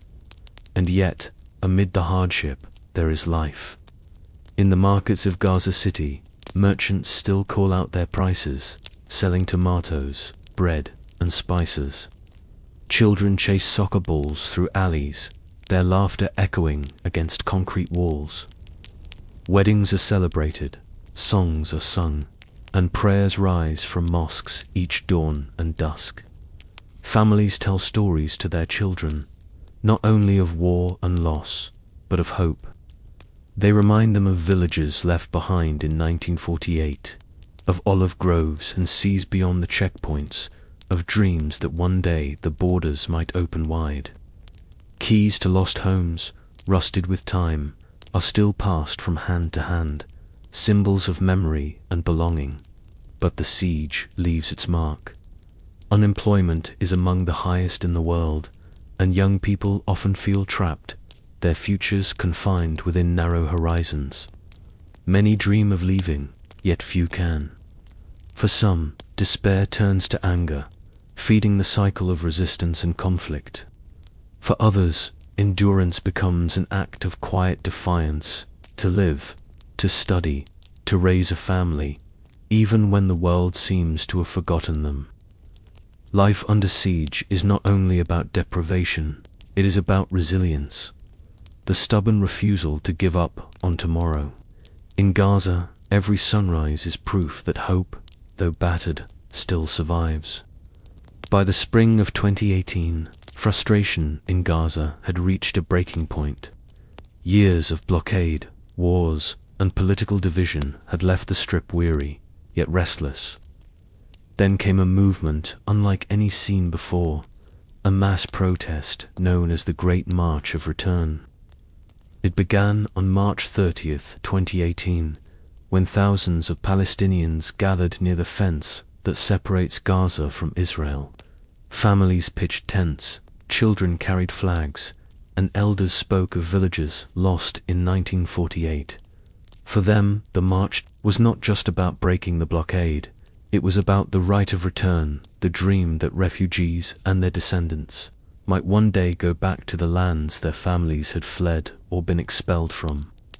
Each Friday, week after week, crowds returned to the border. Some came in peace, waving banners and singing. Others threw stones, launched burning kites, or tried to cut through the fence. On the other side, Israeli soldiers stood guard, armed with rifles and tear gas. The clashes were deadly. Israeli fire killed hundreds of protesters and wounded thousands, many with lifelong injuries. Among the dead were children, medics, and journalists. The images shocked the world, unarmed demonstrators facing live bullets. Israel defended its actions, saying Hamas had used the protests as cover to launch attacks and attempt infiltrations. Palestinians insisted the march was a cry for dignity, a demand for freedom after years of confinement. Inside Gaza, the protests became more than events at the border. They were symbols of unity, moments when people of all ages and backgrounds came together with one voice. The fences, tall and sharp, became the backdrop for chants that echoed across the fields, a people declaring they had not forgotten their homeland, nor their right to it. The Great March of Return did not break the blockade, nor did it bring the refugees home. But it reminded the world that Gaza's people were still there, unbowed, unbroken, demanding to be seen. In the quiet afterward, when the tents were folded and the fields fell silent, one truth lingered. Even in the face of overwhelming force, the human spirit will always find a way to stand. The images from Gaza, crowds at the fence, smoke rising from burning tires, medics carrying the wounded, traveled far beyond the Strip's borders. They were broadcast on televisions, shared across social media, and debated in the halls of power. The world, once again, turned its eyes to Gaza and Israel. In Western capitals, reactions were often divided. Some leaders defended Israel's right to security, pointing to rocket fire and the role of Hamas. Others condemned the use of live ammunition against protesters, calling it excessive and inhumane. Statements flowed, resolutions were drafted, but little changed on the ground.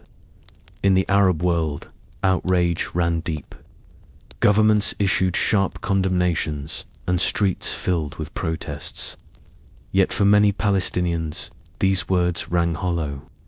They had heard such declarations before, but the blockade remained, the borders stayed shut, and their lives carried on under siege.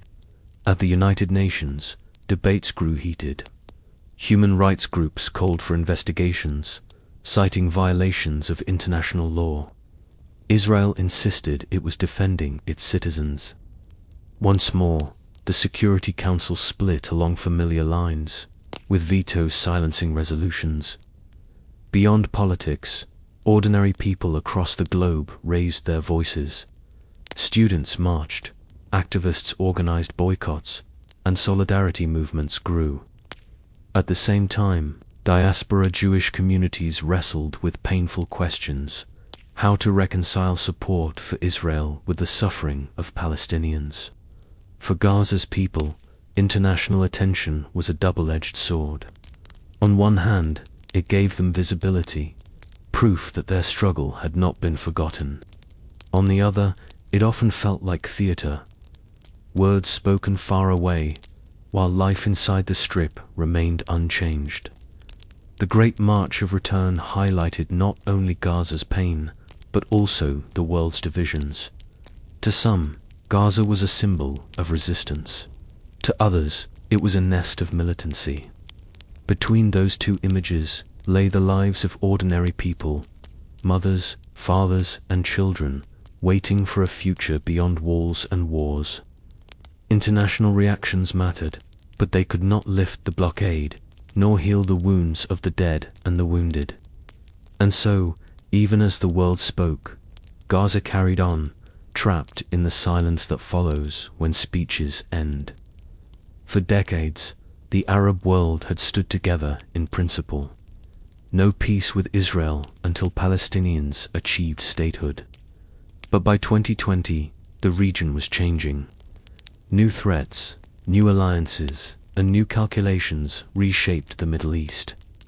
Out of this shifting landscape came a surprise: the Abraham Accords, brokered by the United States. The Accords saw the United Arab Emirates, Bahrain, Morocco, and Sudan establish official diplomatic ties with Israel. Embassies were opened, trade agreements signed, flights scheduled between cities that had once been distant in more than geography. Leaders shook hands, promising a new era of cooperation. For Israel, it was a breakthrough.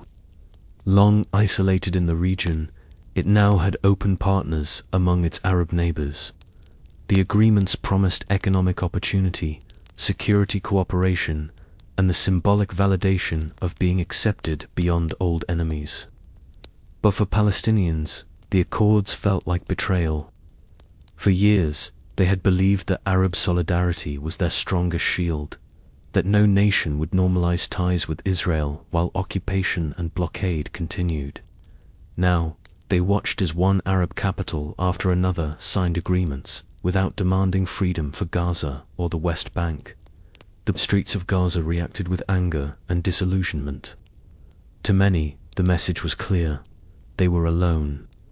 Arab leaders were pursuing their own interests, trade, technology, and alliances against Iran, while the Palestinian cause slipped further from the center of regional politics.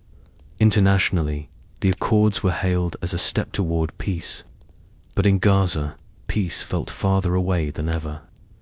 Normalization had skipped over them, leaving their daily struggles unchanged. The blockade remained, the refugee camps endured, and the promise of a state seemed more distant. The Abraham Accords revealed a new reality. The Middle East was no longer defined solely by the question of Palestine. Other concerns had taken priority, and the unity Palestinians once relied upon was fractured. For Gaza and Israel, the accords did not end conflict. They simply redrew the stage on which it played, a stage where old alliances faded, new ones formed, and the Palestinian struggle risked being left behind. Jerusalem, a city holy to three faiths, a place of prayer and pilgrimage, has always been more than stone walls and narrow streets. It is a symbol, a dream, and often a battleground. And in 2021, it once again became the spark that set the wider conflict aflame. The tension began in the neighborhood of Sheikh Jarrah in East Jerusalem. Palestinian families faced eviction from homes they had lived in for generations, as Israeli settler groups pressed claims to the land. Night after night, protests filled the streets. Families held vigils. Children carried signs, and neighbors stood together, fearing the loss of more than just houses, fearing the loss of history itself. At the same time, restrictions during the holy month of Ramadan deepened anger. Israeli police clashed with worshippers at the Al-Aqsa Mosque, one of Islam's holiest sites. Images of stun grenades and tear gas echoing through the mosque's courtyards spread across the Arab world, stirring outrage and solidarity. For Palestinians, it felt like an assault not only on their rights, but on their faith. Israelis, too, lived in fear. Tensions in Jerusalem spilled into mixed cities inside Israel, where Jewish and Arab neighbors turned against each other in riots and street battles. The fragile fabric of shared life tore open, leaving scars that lingered long after the fires were put out. Jerusalem had once again revealed its dual nature, sacred and contested, revered and fought over. For Palestinians, the struggle in Sheikh Jarrah and Al-Aqsa symbolized their ongoing dispossession.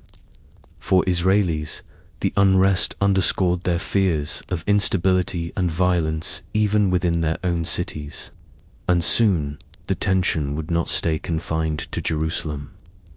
The sparks from its streets would ignite a wider fire, one that would once again fall heavily on Gaza. In May 2021, the tension that had been building in Jerusalem finally spilled over.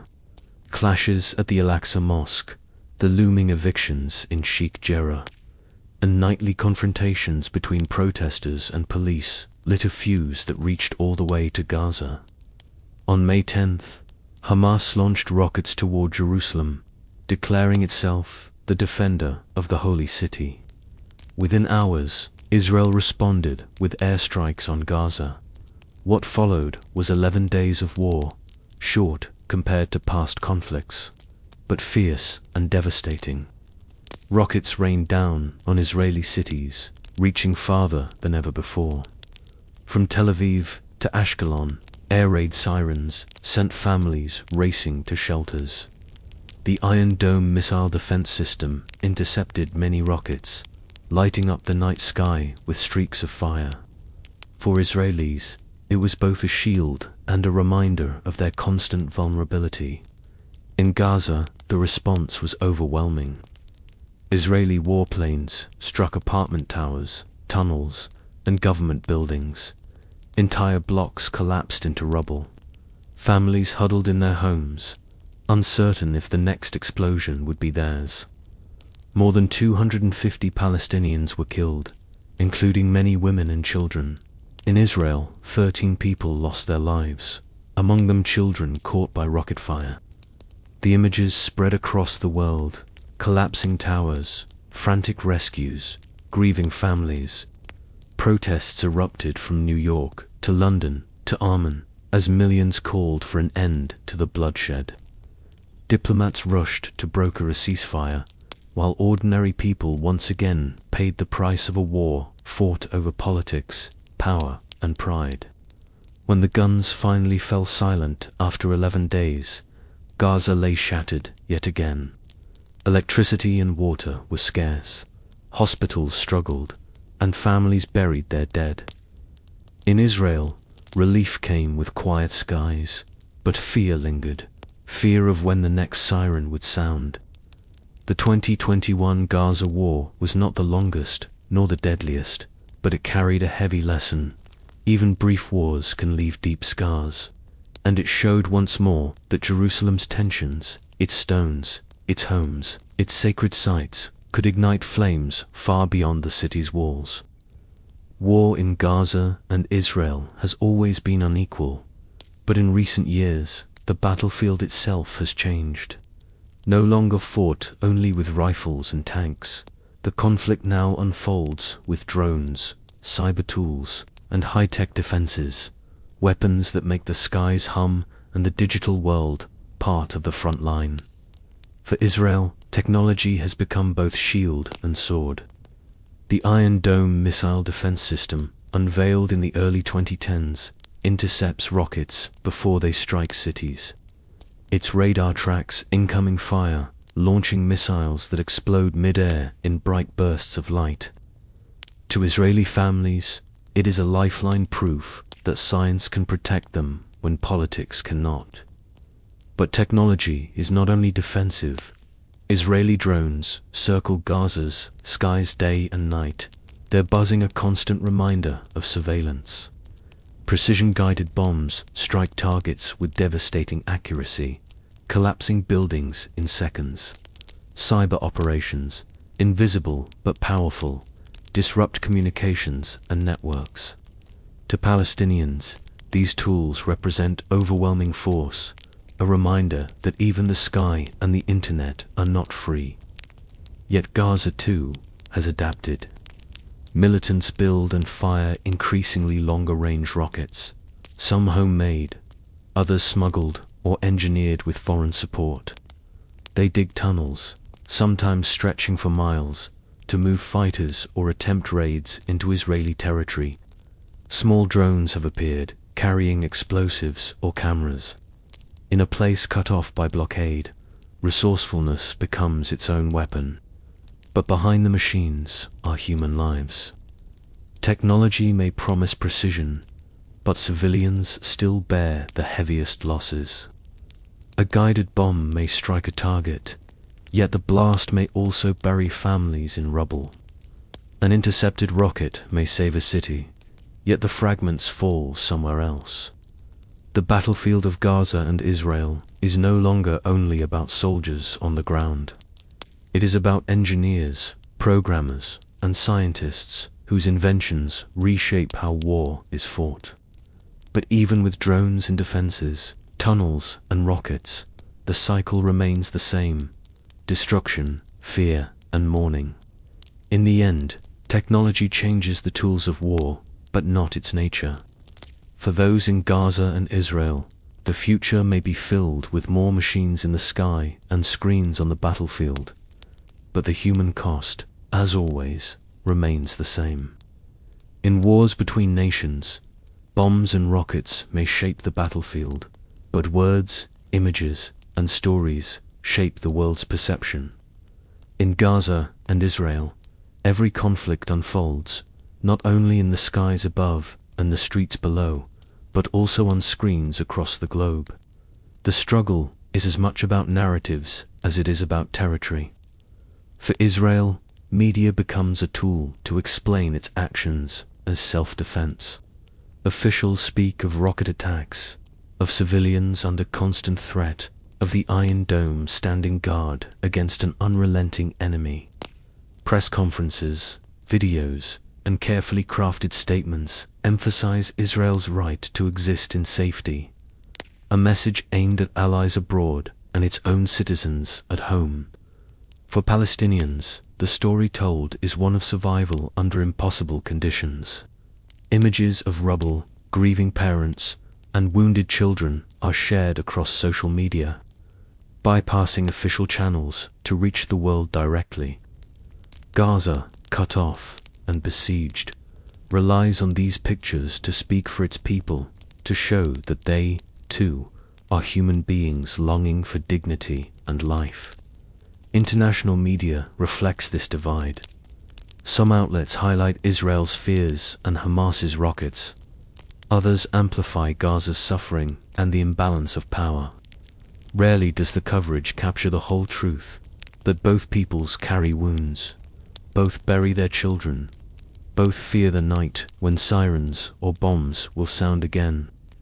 In the digital age, propaganda spreads faster than ever. Hashtags trend, videos go viral, and within minutes, narratives cross continents. Each side accuses the other of lies, while truth is often lost in the noise. For people watching far away, the war becomes a battle of images, one of rockets and defenses, the other of ruins and funerals. But beyond propaganda, there are quieter stories: an Israeli mother holding her child in a shelter, a Palestinian father reading by candlelight when the power fails. These are not always seen on the evening news, yet they are the truest reminders of what is at stake. The propaganda war will always rage alongside the real one. But while words may win sympathy or spark anger, they rarely stop the bombs from falling. In Gaza and Israel, the story is always contested, but the pain is undeniable. On the morning of October 7, 2023, as the sun rose over southern Israel, few could have imagined what was about to unfold. It was a quiet Saturday, the Jewish holiday of Simchat Torah. Families gathered in synagogues, children played in their homes, and the country seemed at peace. But at dawn, the silence shattered. From Gaza, Hamas launched a massive, coordinated assault. Thousands of rockets streaked across the sky, overwhelming the Iron Dome and raining down on Israeli towns and cities. But the rockets were only the beginning. Militants crossed the border by land, air, and even motorized gliders. Armed men stormed through breached fences, entering kibbutzim and small communities. What followed was unlike anything Israel had faced in decades. Gunmen went door to door, attacking families in their homes. Concert-goers at a music festival were ambushed in open fields. Hostages, Men, women, children, even the elderly, were dragged back into Gaza.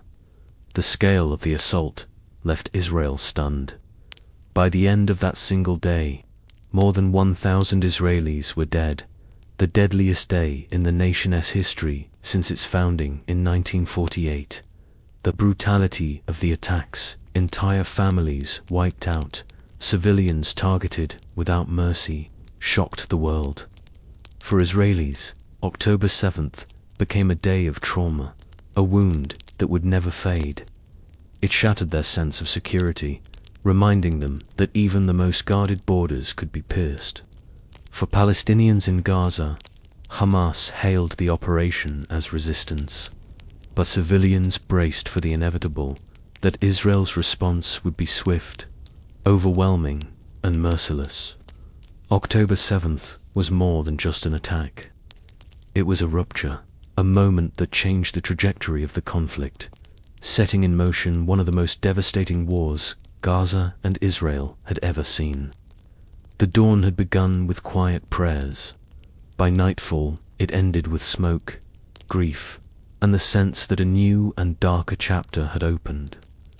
The shock of October 7th, 2023, lingered for only hours before it transformed into fury and resolve.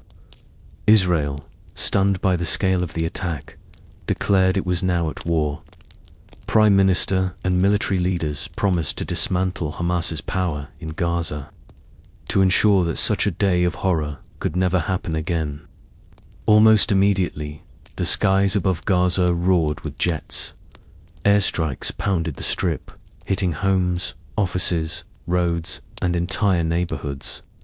Towers collapsed into dust, streets turned into craters, and the night sky glowed red with fire. Israel called it self-defense, a campaign to root out militants and destroy tunnels. For civilians in Gaza, it felt like the world was falling on their heads. The bombardment was relentless. Day after day, bombs struck deeper into the crowded enclave. Entire families were buried beneath the rubble of their homes. Hospitals overflowed with the wounded, doctors working without rest, often without power or supplies. The death toll climbed by the hundreds, then by the thousands. Israel also cut off electricity, fuel, food, and water to Gaza, tightening the blockade into a stranglehold. Leaders called it a necessary step to weaken Hamas. But for Gaza's civilians, it meant darkness at night, empty shelves, and children crying for water. Inside Israel, grief and anger remained raw. The stories of the October 7th attack, of families slaughtered, of hostages held in Gaza, fueled a determination to strike back with overwhelming force. Support for the war was strong, even as rockets from Gaza continued to fall on southern towns. Around the world, reactions were mixed. Some nations expressed unwavering solidarity with Israel after the massacre. Others called for restraint. Alarmed by the mounting civilian toll in Gaza, the global stage became another battlefield, as words of justice and vengeance clashed with cries for mercy and ceasefire. For Israel, the response was about survival, about reasserting strength after its worst wound in decades. For Gaza, it was catastrophe layered on catastrophe, a people already besieged, now trapped under the heaviest bombardment in their history.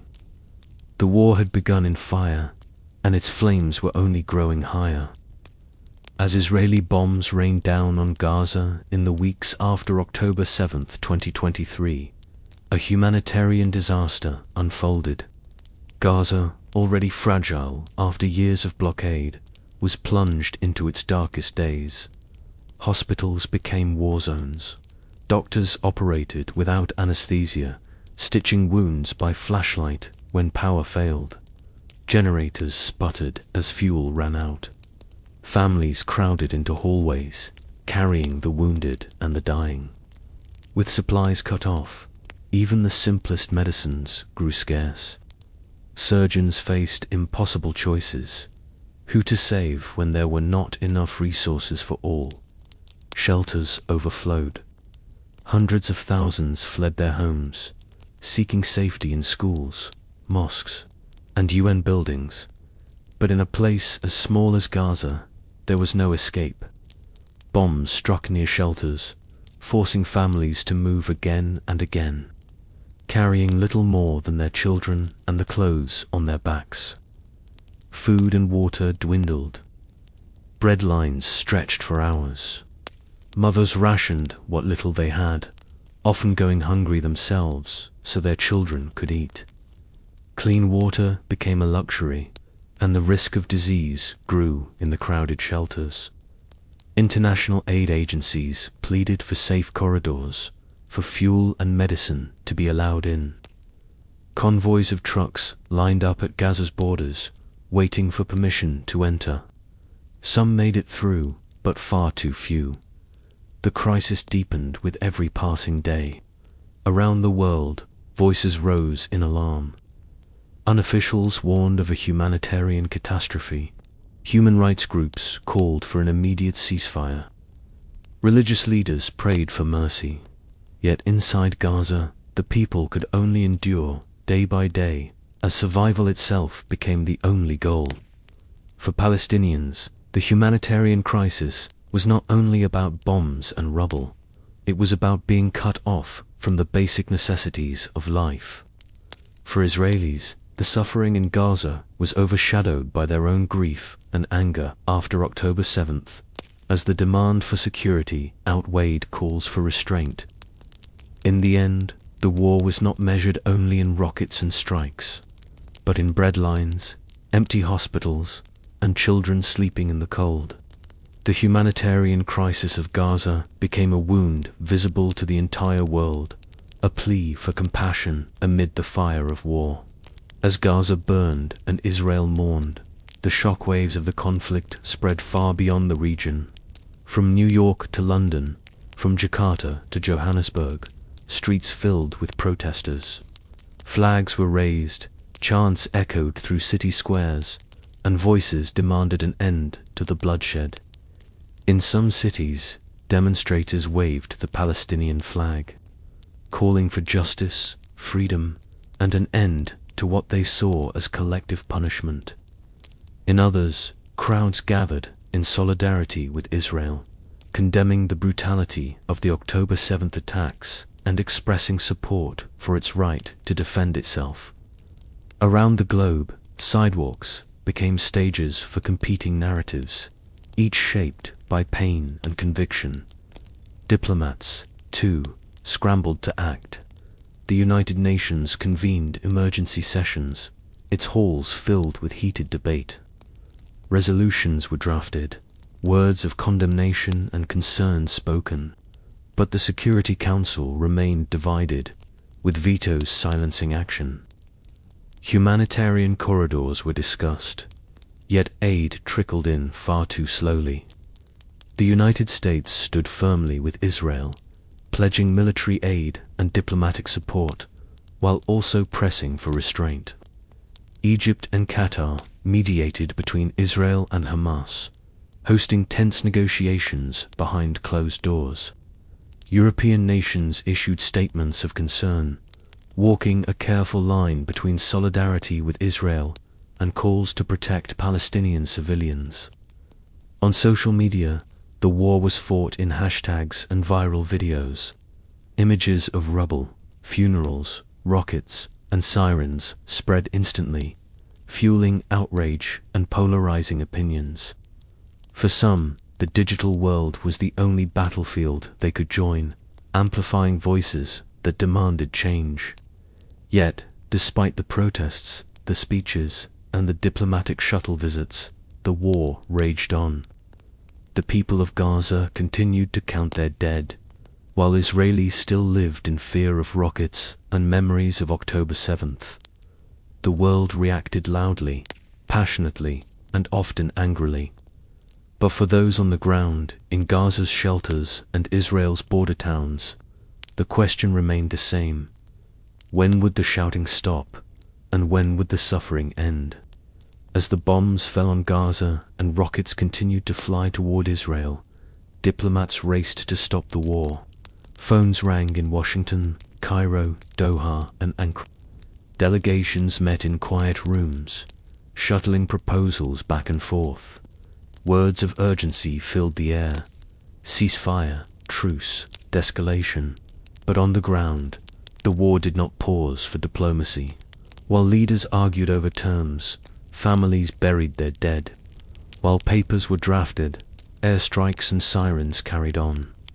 For those in Gaza and Israel, negotiations felt distant, whispers of peace drowned out by the roar of war. Mediators like Egypt and Qatar played central roles, pressing both Hamas and Israel to accept temporary halts in fighting. The United States offered support, but also stood firmly by Israel's demand for security guarantees. The United Nations called for an immediate end to hostilities, yet its pleas were met with vetoes and delays. Each side entered talks with demands the other would not accept. Israel insisted on the disarmament of Hamas, the release of hostages, and security along its borders. Hamas demanded an end to the blockade, freedom for prisoners, and recognition of Palestinian rights.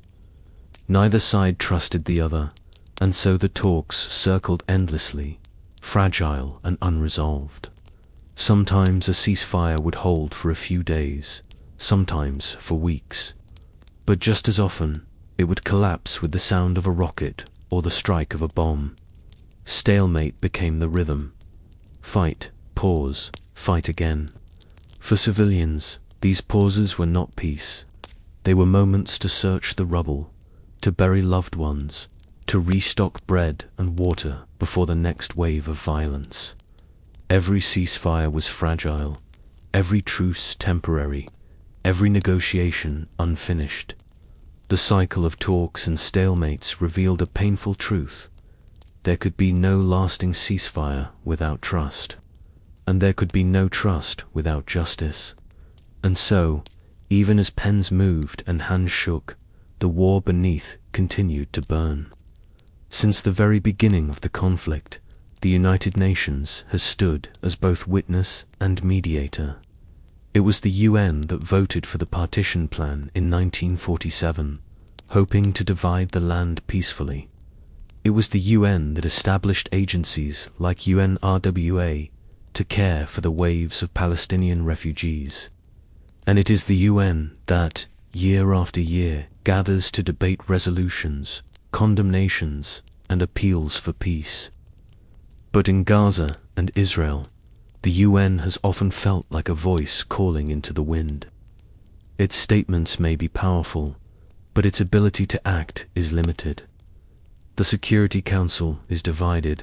Some nations align firmly with Israel, others with the Palestinians. Vetoes strike down proposals, and resolutions are left unenforced. In the meantime, bombs still fall, rockets still fly, and people still suffer. On the ground, however, the UN's presence is tangible. In Gaza, its blue-flagged buildings serve as shelters for the displaced UN schools, turn into sanctuaries when families flee their homes. Aid convoys, often led by UN agencies, bring food, medicine, and supplies when no one else can. Yet even these efforts are fragile. Convoys wait for permission at border crossings. Supplies run out. Shelters, crowded beyond capacity, sometimes come under fire themselves. To many Palestinians, the UN is both lifeline and disappointment, a source of survival in daily life, but powerless to deliver freedom. To Israelis, the UN often feels biased, a forum where their legitimacy is constantly questioned. In both narratives, the UN is never neutral enough, never strong enough, never effective enough. Still, the blue helmets remain and the blue flags fly. Not because they can solve the conflict, but because without them, the suffering would be even greater. The role of the United Nations in Gaza and Israel is not that of a peacemaker who can end the war with a signature. It is the role of a caretaker, holding the wounded together, keeping memory alive, and reminding the world, again and again, of a simple truth. Human lives are at stake. Over the decades, countless peace plans have been drawn, signed, and announced with great ceremony. Each one carried hope. Each one carried the weight of history. And yet, one after another, they faltered. The earliest attempts followed the 1948 war, when armistice lines became known as the Green Line. But armistice was not peace, only a pause. In the 1970s, after the Yom Kippur War, came the Camp David Accords, which brought peace between Egypt and Israel, but left Palestinians without a state. In the 1990s, the Oslo Accords promised gradual steps toward a two-state solution, but mistrust and violence eroded its fragile framework. Later came the Camp David Summit of 2000, the roadmap for peace in 2003, and countless rounds of negotiations in Washington, Cairo, and beyond. Leaders shook hands, posed for cameras, and pledged commitment.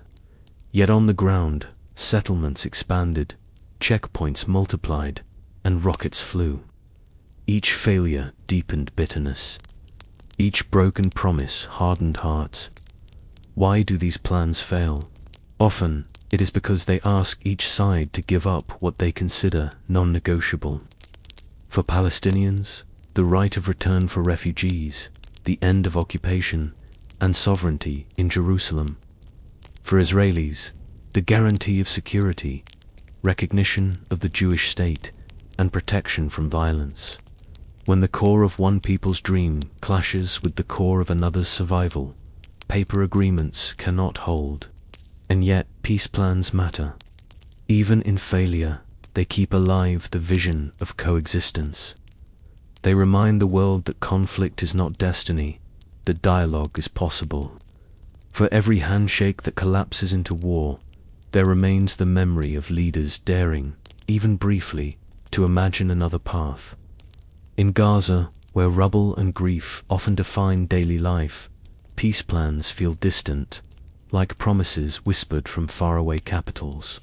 In Israel, where fear of attack remains close, they feel fragile to easily broken. But both peoples carry the same quiet wish, that their children might live without sirens, without checkpoints, without walls.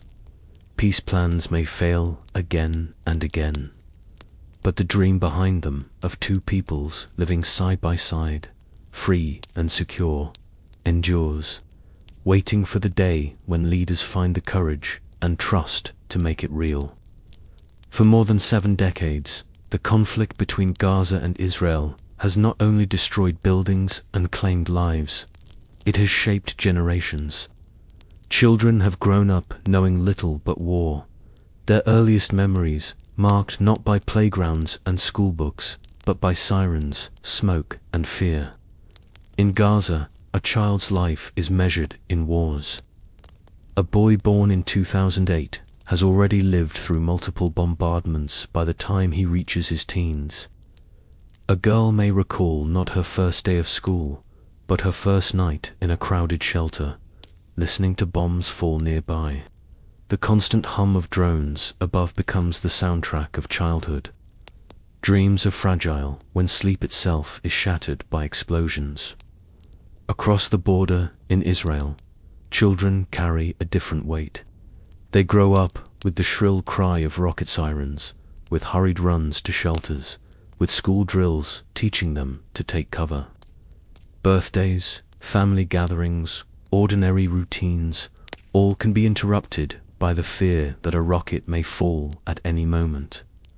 Anxiety lingers, even in peace, because peace is never certain. The psychological toll is immense. Studies show high levels of trauma, depression, and anxiety among children on both sides. Nightmares, bedwetting, and fear of loud noises are common. For some, anger takes root, shaping their view of the other side not as neighbors, but as enemies. And yet, amid the scars, there are also sparks of resilience. Children draw pictures of birds flying over walls, of homes rebuilt, of lives without checkpoints. Teachers and parents work to nurture hope, to remind the young that they are more than the conflict around them. Generations raised in war carry invisible wounds. They inherit not only the land and the history, but also the trauma. If the conflict continues, so too will the cycle of fear and loss. But if peace ever comes, it will be these children, scarred yet unbroken, who may carry it forward, knowing better than anyone the true cost of war. Even in the darkest times, when rockets roar and walls divide, there are still voices that dare to dream of something different. Quiet voices, often drowned out by the sound of war, but steady enough to remind the world that peace is not impossible. In Israel, some families who have lost loved ones to violence have chosen not revenge, but reconciliation. Groups like the Parents' Circle bring together bereaved Israeli and Palestinian families, creating spaces where grief becomes a bridge instead of a barrier. They speak in schools to young people who have only known mistrust, showing that empathy can survive even after unimaginable loss. In Gaza and the West Bank, activists and community leaders work to foster understanding, sometimes in secret, sometimes under threat. Dialogue groups, joint art projects, and youth exchanges have tried, in small but meaningful ways, to connect the human stories on both sides. A Palestinian teenager who has only seen Israeli soldiers may, for the first time, meet an Israeli her own age, and realize they both carry the same fears, the same dreams. Artists paint murals of peace on battered walls. Musicians blend Arabic and Hebrew lyrics into songs of longing. Writers craft stories of friendship across the divide, imagining futures that politics cannot yet provide. These cultural sparks, fragile as they may be, light paths through the darkness. The vision of coexistence is not naive. Those who work for peace know the depth of the wounds, the mistrust, the blood that has been spilled.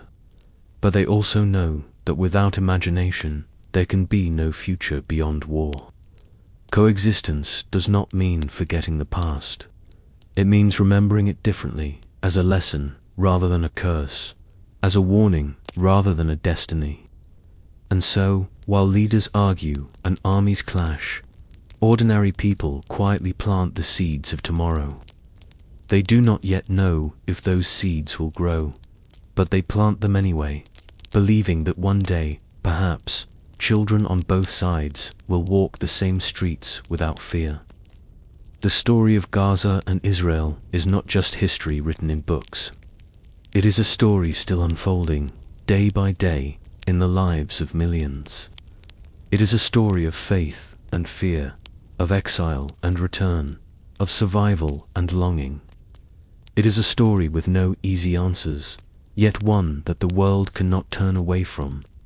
For Israel, the journey has been one of rebirth and resilience, a people rising from centuries of exile and the ashes of the Holocaust to build a state of their own. For Palestinians, it has been a story of loss and endurance, a people dispossessed, yet holding tight to memory, to dignity, and to the dream of freedom. The wars, the intifadas, the blockades, the negotiations, each chapter has left scars. Generations have grown up under the shadow of conflict, carrying wounds both visible and unseen. And yet, through all the suffering, there remains the most fragile and stubborn of human hopes, that tomorrow might be better than today. The future could hold two paths. One is the endless night. More wars, more funerals, more children learning to fear the sky. A future where the cycle of violence continues, and peace remains only a word spoken in broken dreams. The other is a possible dawn, fragile, uncertain, but real, where leaders choose courage over pride, where walls give way to bridges, and where the shared humanity of both peoples becomes stronger than their hatred. The choice is not easy, and it may not come soon, but history reminds us that even the deepest conflicts can find light. Nations that once fought bitterly now live in peace. Enemies can become neighbors. The impossible can, sometimes, be made real. Tonight, as we close this story, remember that Gaza and Israel are more than headlines and battlefields. They are places of families, of children, of prayers whispered into the night. And within those lives lies the possibility, however faint, of a different ending. Will this land remain trapped in endless night, or will it one day see the dawn? The answer rests not only in leaders and armies, but in the hearts of ordinary people, and in the will of a world that chooses whether to look away or to care. And so our story ends here, not with resolution, but with reflection. For in Gaza and Israel, the night is long, but the hope of dawn has never entirely disappeared.